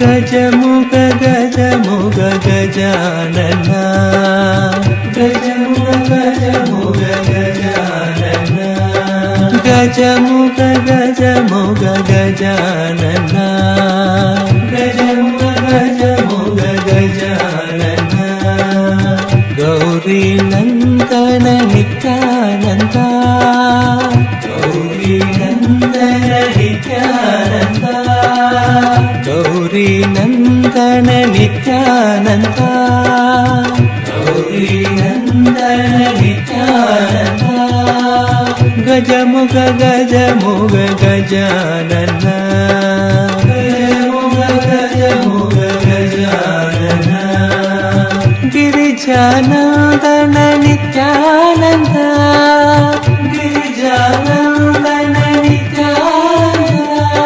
Girijanandana Nityananda. Kailasa welcomes you to the grand celebrations of Ganesha Chaturthi.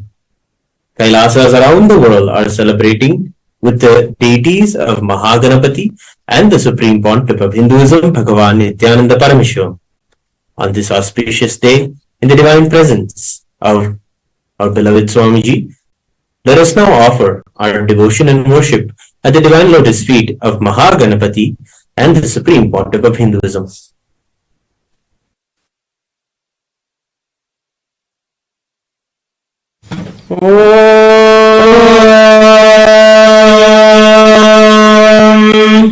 एकदन्तं शूर्पकर्णं गजभक्तं महोदरं पाशाङ्कुशधरं देवं ध्यायेत् सिद्धिविनायकम्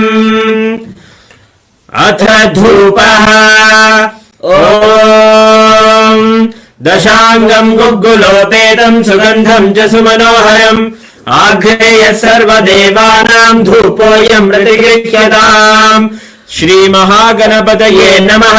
श्री सर्वदेवदेवी स्वरूपाय भगवते श्री नित्यानंद परमशिवाय नमः। धूपमाघ्रापयामि। अथ दीपः ॐ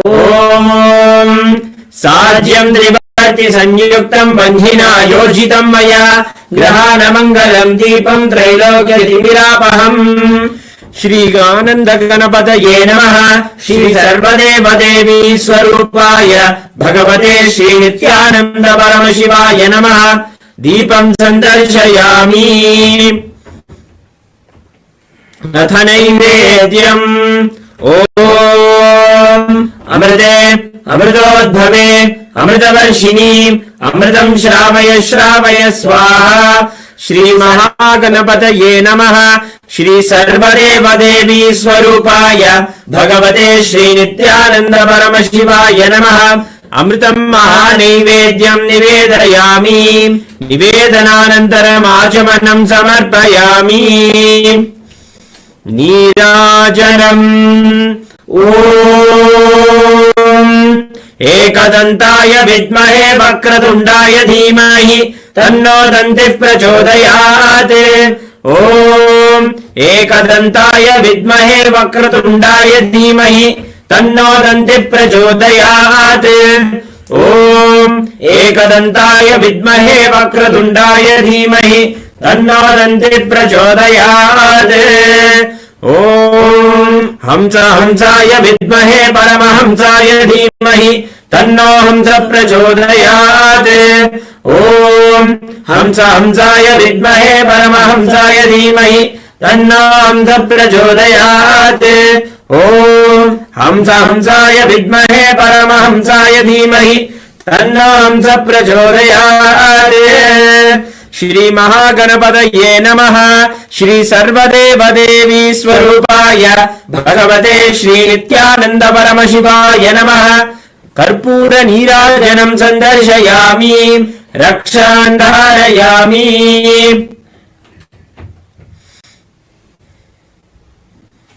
Today also we celebrate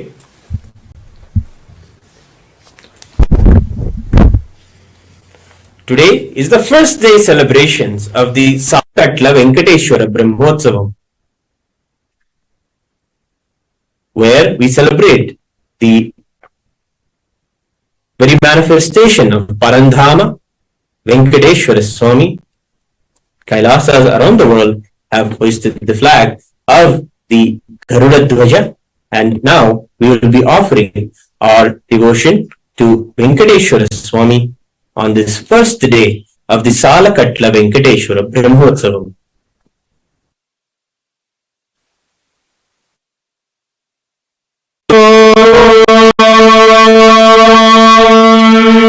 क्षीरोदन्वत् प्रदेशे शचिमनिबल सत्सैकतैर्मौक्तिकानां मालाक्लिप्तासनस्ता स्फटिकमणिनिभैर्मौक्तिकैर्मण्डिताः शुभ्रैरभ्रैरभ्रैरुपरि विरचितैर्मुक्तपीयूषवर्षैः आनन्दीनः पुनीयादरिनलिनगदा शङ्खपाणिर्मुकुन्दः भूपादौ यस्य नाभिर्विरसिरचन्द्रसूर्यौ च नेत्रे कर्णावासा शिरोद्योर्मुखमविदहनो यस्य वासेयमब्धिः अन्तस्थं यस्य विश्वं सुरनरगणो भोगगन्धर्वदैत्यैः चित्रं रम्यधेदं त्रिभुवनवपुषं विष्णुवेशं नमामि।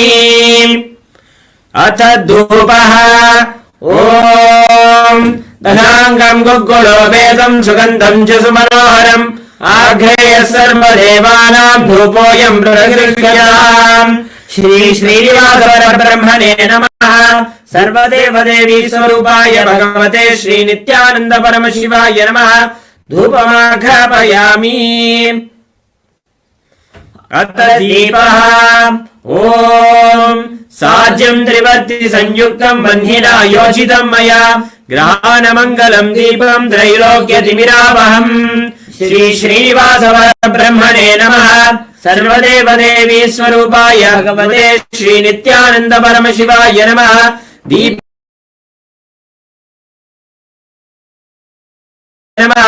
दीपं संदर्शयामि। अत नैवेद्यम्। ओम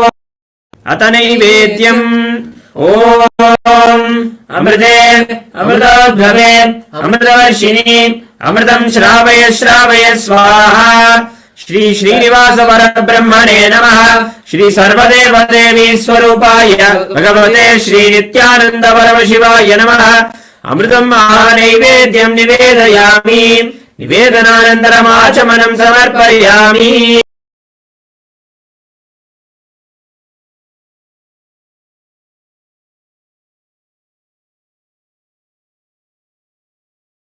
श्रीवेङ्कटनिवासाय श्रीनिवासाय मङ्गलम्।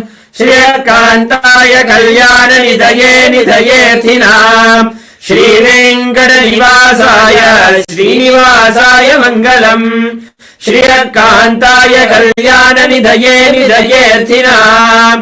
श्रीवेङ्कटनिवासाय श्रीनिवासाय मङ्गलम्। कर्पूरगौरं करुणावतारं संसारसारं भुजगेन्द्रहारं सदा वसन्तं हृदयारविन्दे भवं भवानी सहितं नमामि। भवं भवानी सहितं नमामि। भवं भवानी सहितं नमामि। श्री श्रीनिवास परब्रह्मणे नमः। श्री सर्वदेवदेवी स्वरूपाय भगवते श्री नित्यानंद परमशिवाय नमः। कर्पूर नीराजनं संदर्शयामि। रक्षान् धारयामि। शोणाद्रीशावताराय ज्योतिस्तम्भस्वरूपिणे श्रीकैलासप्रधानाय नित्यानन्दाय मङ्गलम्। तत्त्वज्ञानप्रदाताय नित्यानन्देश्वर रूपिणे श्रीकैलासप्रधानाय नित्यानन्दाय मङ्गलम्। मूलप्रकृतिरूपाय परमशिवशक्तिस्वरूपिणे श्रीकैलासप्रधानाय नित्यानन्दाय मङ्गलम्। दण्डत्रिशूलहस्ताय कालकालस्वरूपिणे श्रीकैलासप्रधानाय नित्यानन्दाय मङ्गलम्। सर्वाभयविनाशकाय शत्रुसंहाररूपिणे श्रीकैलासप्रधानाय नित्यानन्दाय मङ्गलम्। आदिपूज्याय देवाय सकृत्पूर्णत्वरूपिणे श्रीकैलासप्रधानाय नित्यानन्दाय मङ्गलम्। योगभट्टाभिषिक्ताय राजसन्न्यासधारिणे श्रीकैलासप्रधानाय नित्यानन्दाय मङ्गलम्।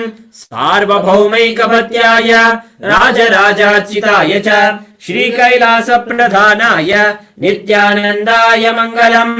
मङ्गलम् कल्पवृक्षाय मङ्गलम् ज्ञानदायिने परमशिवाय श्रीनित्यानन्देश्वराय मङ्गलम्।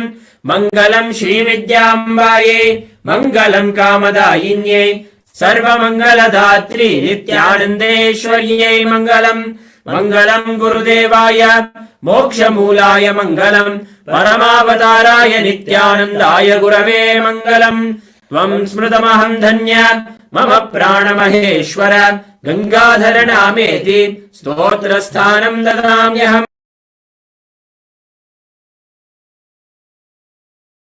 पादुकार्पणमस्तु। ॐ नित्यानन्दम्।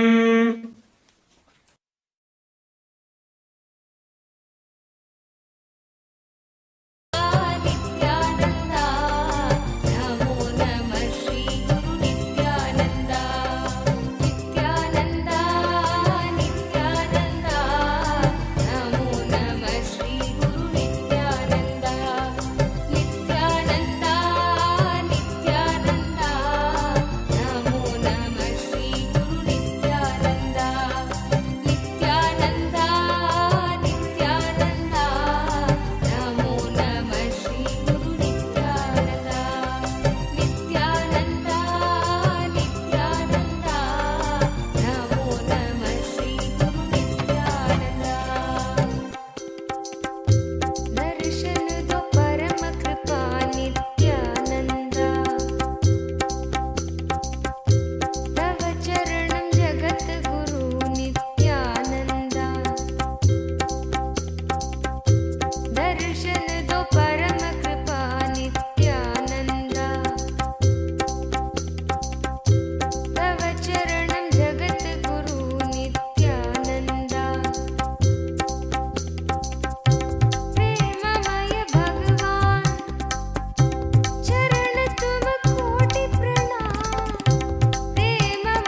Om.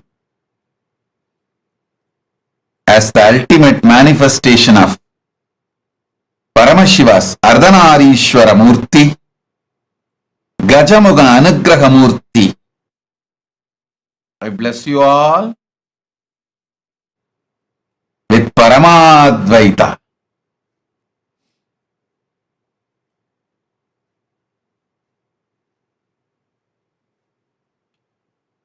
Blessings, Ganapati, Maha Ganapathis.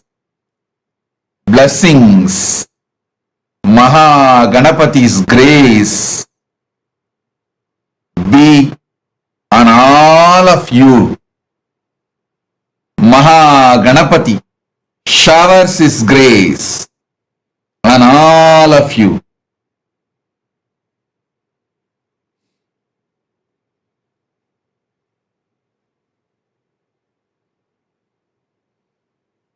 Let all the auspiciousness be on all of you.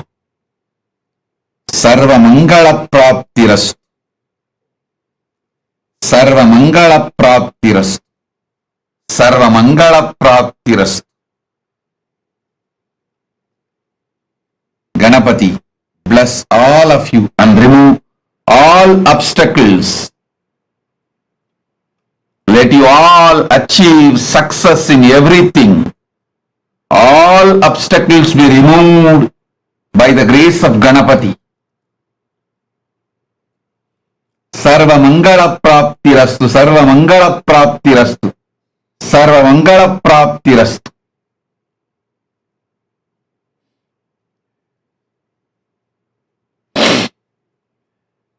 I initiate all of you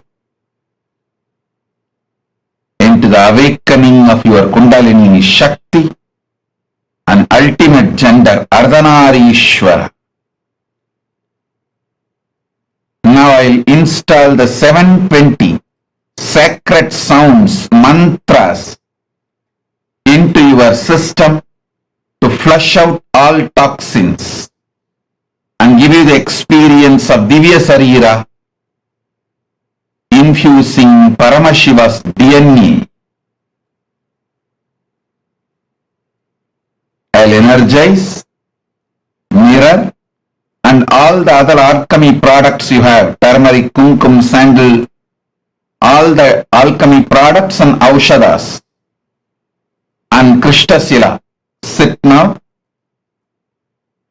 I'll transmit Paramashiva's DNA into all of you now. Om, Om, Om.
श्रुति प्रभीत दक्षयाग भोगी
दीन संरक्षक देवदेवोत्तम दीन संरक्षक देवदेवोत्तम दीन संरक्षक देवदेवोत्तम दीन संरक्षक देवादिदेवा नित्यानन्दा देवादिदेवा नित्यानन्दा देवादिदेवा नित्यानन्दा देवादिदेवा नित्यानन्दा श्री नित्यानन्दा कृपामया श्री नित्यानन्दा कृपामया श्री नित्यानन्दा कृपामया श्री नित्यानन्दा कृपामया पतितोदारा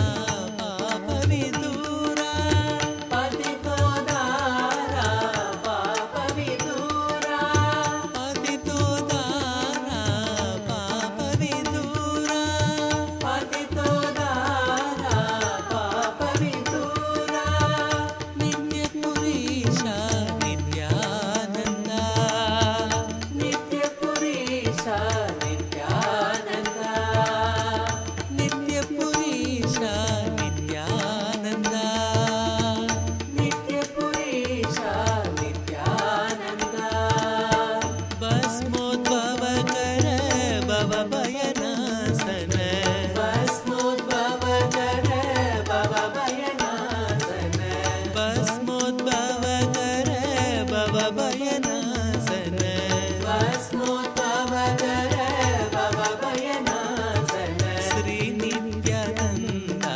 कृपामया श्री नित्यानन्दा कृपामया श्री नित्यानन्दा कृपामया श्री नित्यानन्दा कृपामया देवदेवोत्तम दीन संरक्षक देवदेवोत्तम दीन संरक्षक देवादिदेवा नित्यानन्दा देवादिदेवा नित्यानन्दा श्री नित्यानन्दा कृपामया श्री नित्यानन्दा कृपामया पतितोदारा पापविदूरा पतितोदारा पापविदूरा पतितोदारा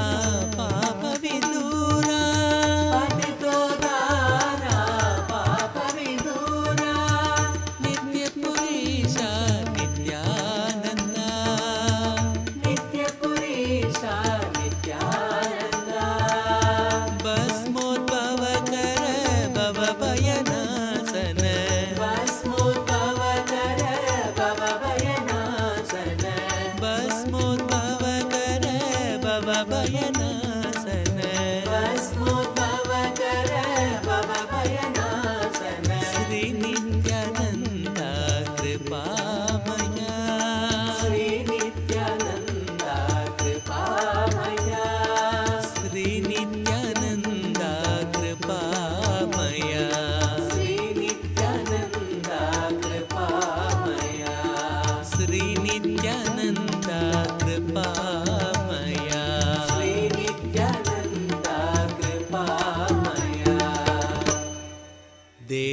देवदेवोत्तम दीन संरक्षक देवदेवोत्तम दीन संरक्षक देवादिदेवा नित्यानन्दा देवादिदेवा नित्यानन्दा पतितोदारा पापविदूरा पतितोदारा पापविदूरा पतितोदारा पापविदूरा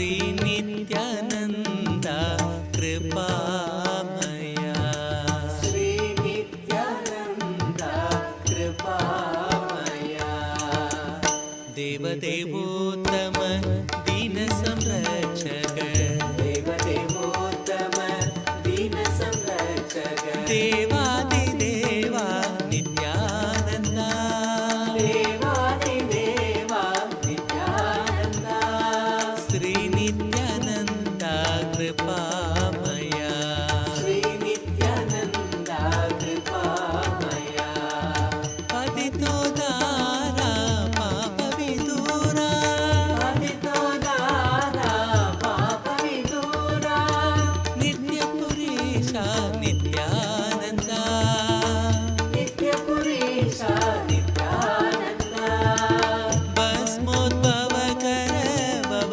भयनाशन भस्मोद्भव कर भव भयनाशन श्री नित्यानंदा कृपामया श्री नित्यानंदा कृपामया श्री नित्यानंदा कृपामया श्री नित्यानंदा कृपामया श्री नित्यानंदा कृपामया श्री नित्यानंदा कृपामया नित्यानंदा हरे नित्यानंदा नित्यानंदा हरे नित्यानंदा नित्यानंदा हरे नित्यानंदा नित्यानंदा हरे नित्यानंदा नित्यानंदा हरे नित्यानंदा नित्यानंदा हरे नित्यानंदा नित्यानंदा हरे नित्यानंदा नित्यानंदा हरे नित्यानंदा नित्यानंदा हरे नित्यानंदा नित्यानंदा हरे नित्यानंदा नित्यानंदा हरे नित्यानंदा नित्यानंदा हरे नित्यानंदा नित्यानंदा हरे नित्यानंदा नित्यानंदा हरे नित्यानंदा नित्यानंदा हरे नित्यानंदा नित्यानंदा हरे नित्यानंदा नित्यानंद रूप जानो शिव का स्वरूप मानो नित्यानंद रूप जानो शिव का स्वरूप मानो नित्यानंद रूप जानो शिव का स्वरूप मानो नित्यानंद रूप जानो शिव का स्वरूप मानो नित्या के समान नाही दूसरा जहान में नित्या के समान नाही दूसरा जहान में नित्या के समान नाही दूसरा जहान में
ಭಾರತೆ ನರಜನ್ಮ ಬಂದಾಗ ನಾಲಿಗೆ ಇರುವಾಗ ನಿತ್ಯಾಯನ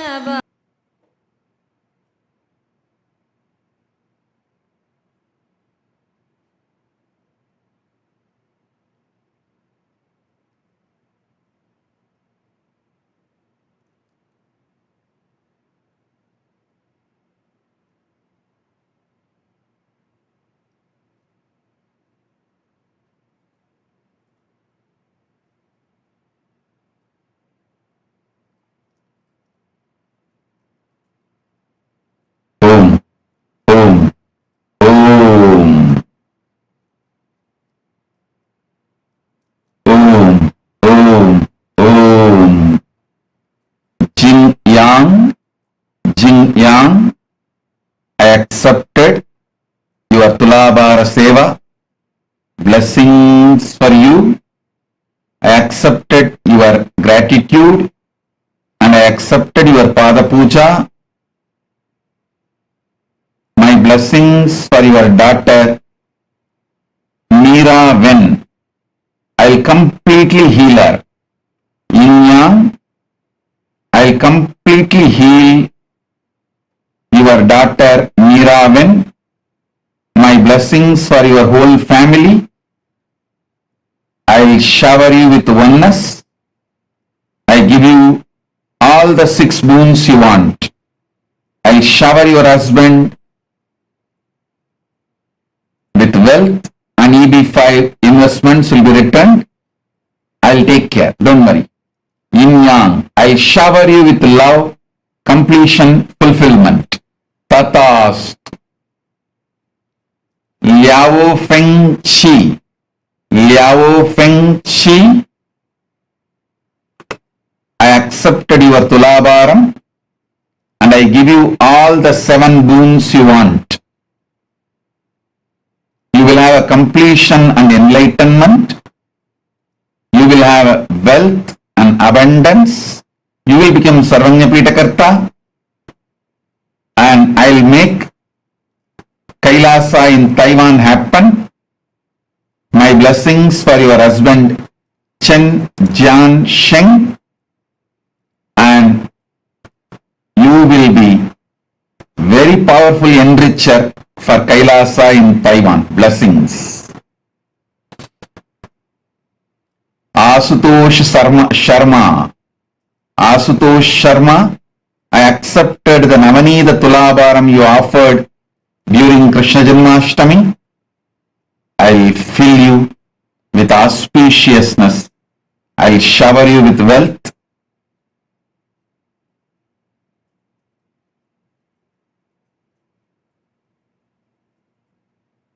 I'll remove your ego.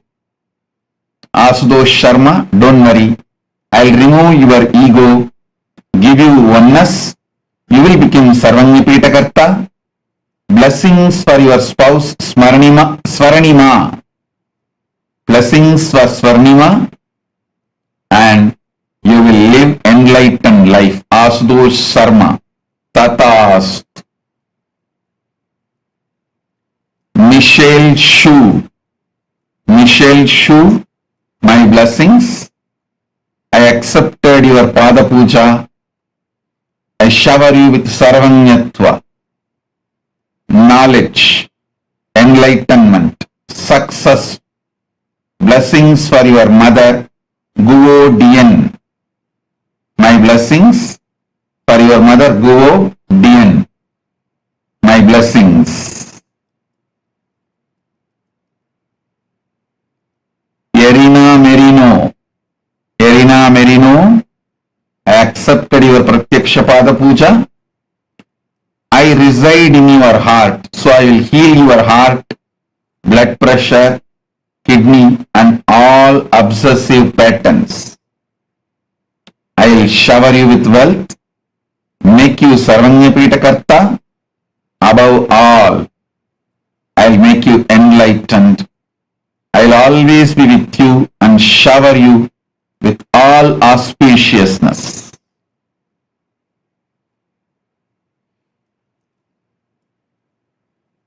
All those who offered today Pratyaksha Pada Puja and Tulabhara Seva, Rajita Tulabhara Seva, I accepted my blessings. I'll respond to each one of your prayers and bless each one of you individually in next further satsangs. Today, I am blessing all of you by accepting your gratitude, devotion, Pada Puja, Tulabhara Seva, everything. I will also respond and bless every one of you individually, your prayers in further darshans every day. My blessings.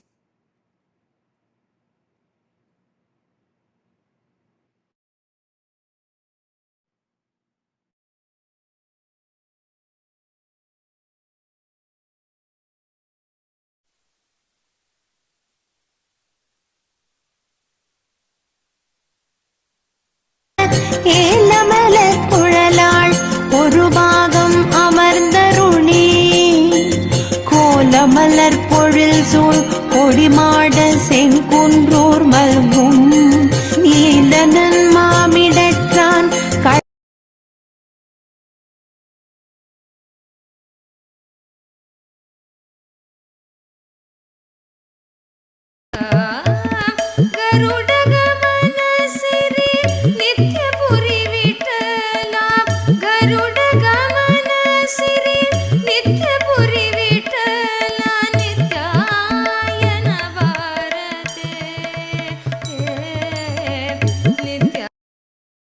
Meenakshi सुन्दरेश्वरा भिन्नस्वरूप परशिवपुत्र रत्न कुमार गुरुमण्यतुल्यावतार श्रीपार्वती स्तन्यपानलब्ध दिव्यज्ञान विश्रुत सकल निगमागमसारभूत द्राविड वेद प्रवक्त्रे श्रीमत्परमशिव करुणा समधिगत मुक्तामय चतुरश्रयान गीयमान छत्र चामर श्रीचिह्न काहलादि समस्त बिरदावल्यलङ्कृत ज्ञान विज्ञान चक्रवर्ती सर्वजन संघ सद्यो निर्वाण दीक्षा व्ययापवर्गवर्ष विश्राण जीमूत परमत कलभ केसरी शैव सिद्धांत स्थापनाचार्य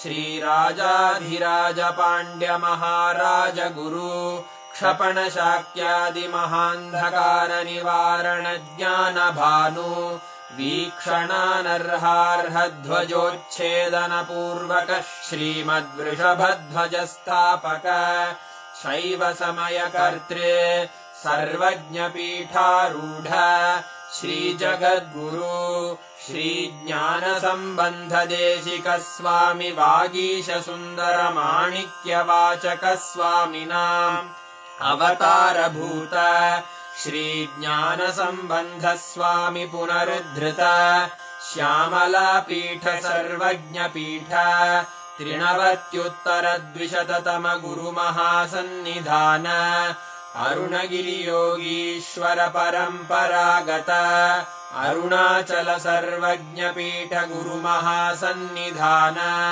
कैलास परंपरागत कांची कैलास सर्वज्ञ पीठ त्रयस्त्रिंशदुत्तर द्विशततम गुरु महासन्निधान नित्योत्सव नित्य मंगल नित्य कल्याण नित्य रजित कैलास परंपरागत आदि कैलास नित्यानंद पीठ महासंस्थान महासिंहासन पीठ कर्तः साक्षात् श्री परमशिव समुद्भूत कैलास परंपरागत वैवस्वत मनु इक्ष्वाकु हरिश्चंद्र भगीरथ श्रीरामचंद्र शूरसेन इत्यादि अनवच्छिन्न सार्वभौम चक्रवर्ति परम्परागत चतुष्षष्टि योगिनी मण्डित चतुष्षष्टि सम्प्रदाय प्रवर्तक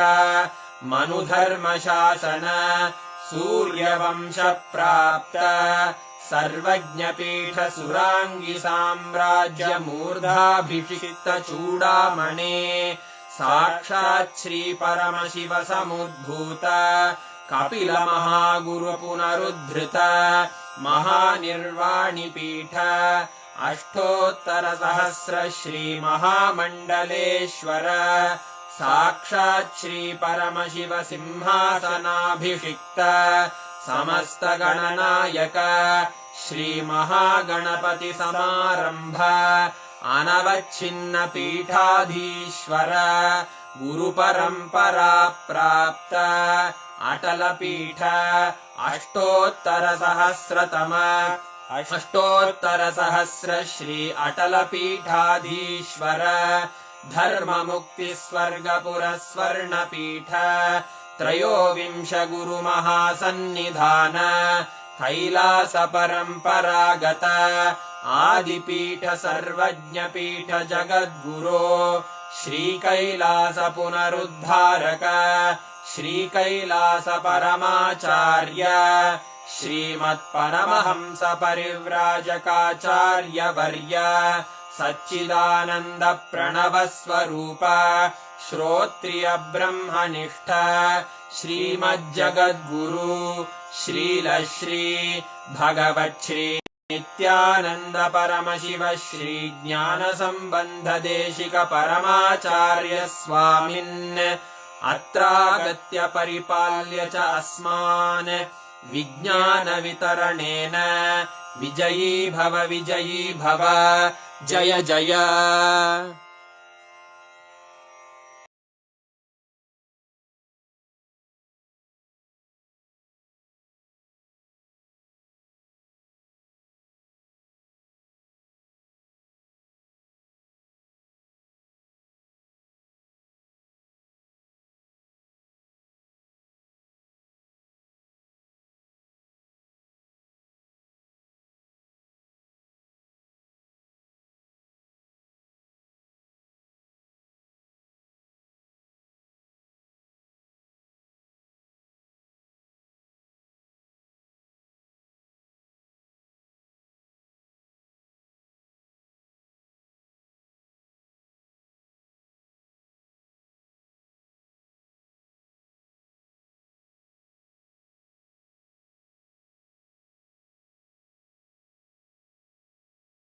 Auspiciousness.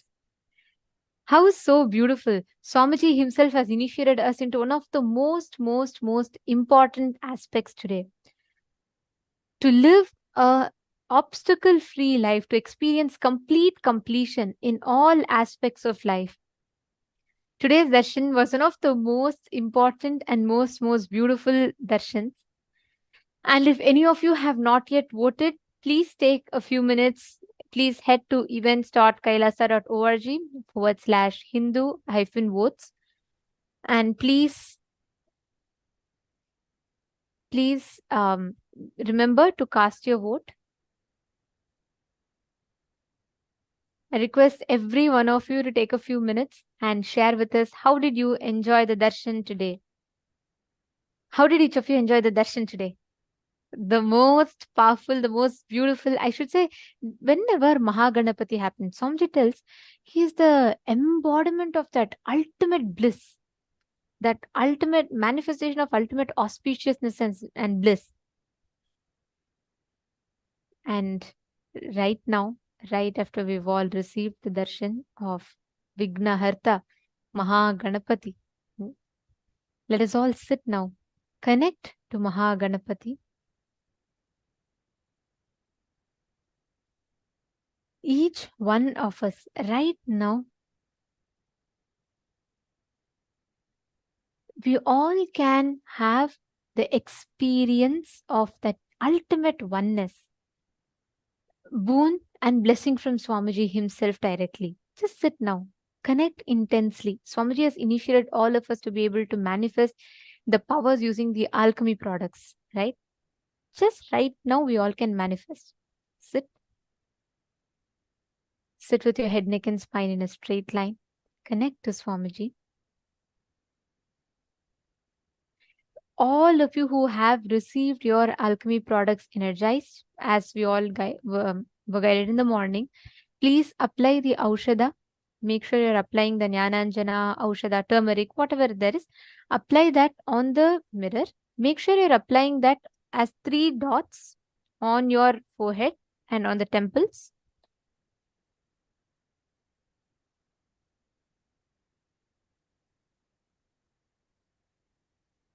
Yes.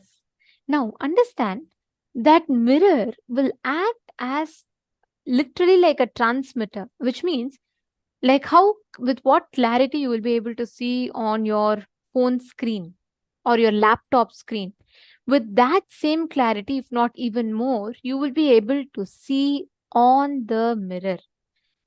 The mirror has unique ability to receive and hold energy and transmit the energy. So what is going to be happening now is that right after you receive the energy, right after you receive the initiation, when you apply the Aushada, the whole mirror literally gets energized. And you will see the answers to all the questions that you have on the mirror. It's very simple. All you need to do is connect to Swamiji and just sit from that space of oneness. You will be able to start seeing clearly on the mirror. Understanding? Shall we all start? Please sit straight. Sit with your head, neck, and spine in a straight line.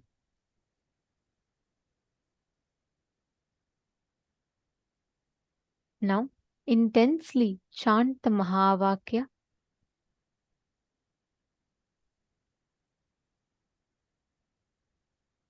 Any place that you want. Let's say you want to see Arunachaleshwara temple, or let's say you want to see any place. You want to see where the temple of Chidambaram is, or you want to see Kailasa, Los Angeles, you want to see Adi Kailash banyan tree.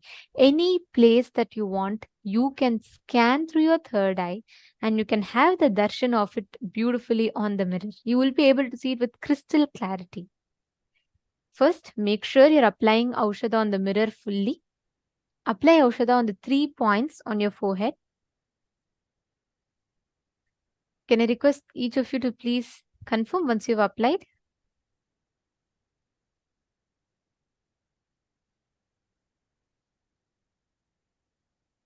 Malita Sege, you're asking how does it appear? Does it appear as actual words? It will appear as clear visuals itself. See, sometimes it starts as patterns and lines, but actually you will be able to see, like if I show you, like how you're seeing us on your screen right now, right? Like you're able to see it clearly. The same clarity you will see it on the mirror, ma. And it will actually intensify because it is not on your capability. It is completely the mirror's ability to project whatever you want to see. The moment you create that strong will consciously, it will actually appear on the mirror. You will be able to see it. Come on, can I request every one of you to please have the mirror?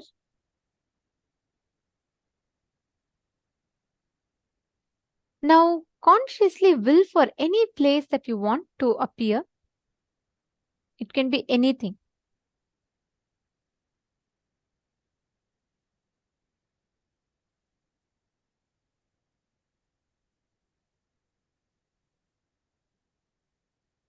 Yes. Sanjay over here, if you've already voted, you don't need to worry. If you voted once, that's enough. For today, like every day, once if you vote, that is enough. Every day we have a unique voting. So each day you have to vote for that day's voting. And if you have not been, let's say you missed yesterday's voting, so each voting is open for next 7 days. So you can go back and you can vote in whichever places you have not yet voted. Please go there and you can cast your vote.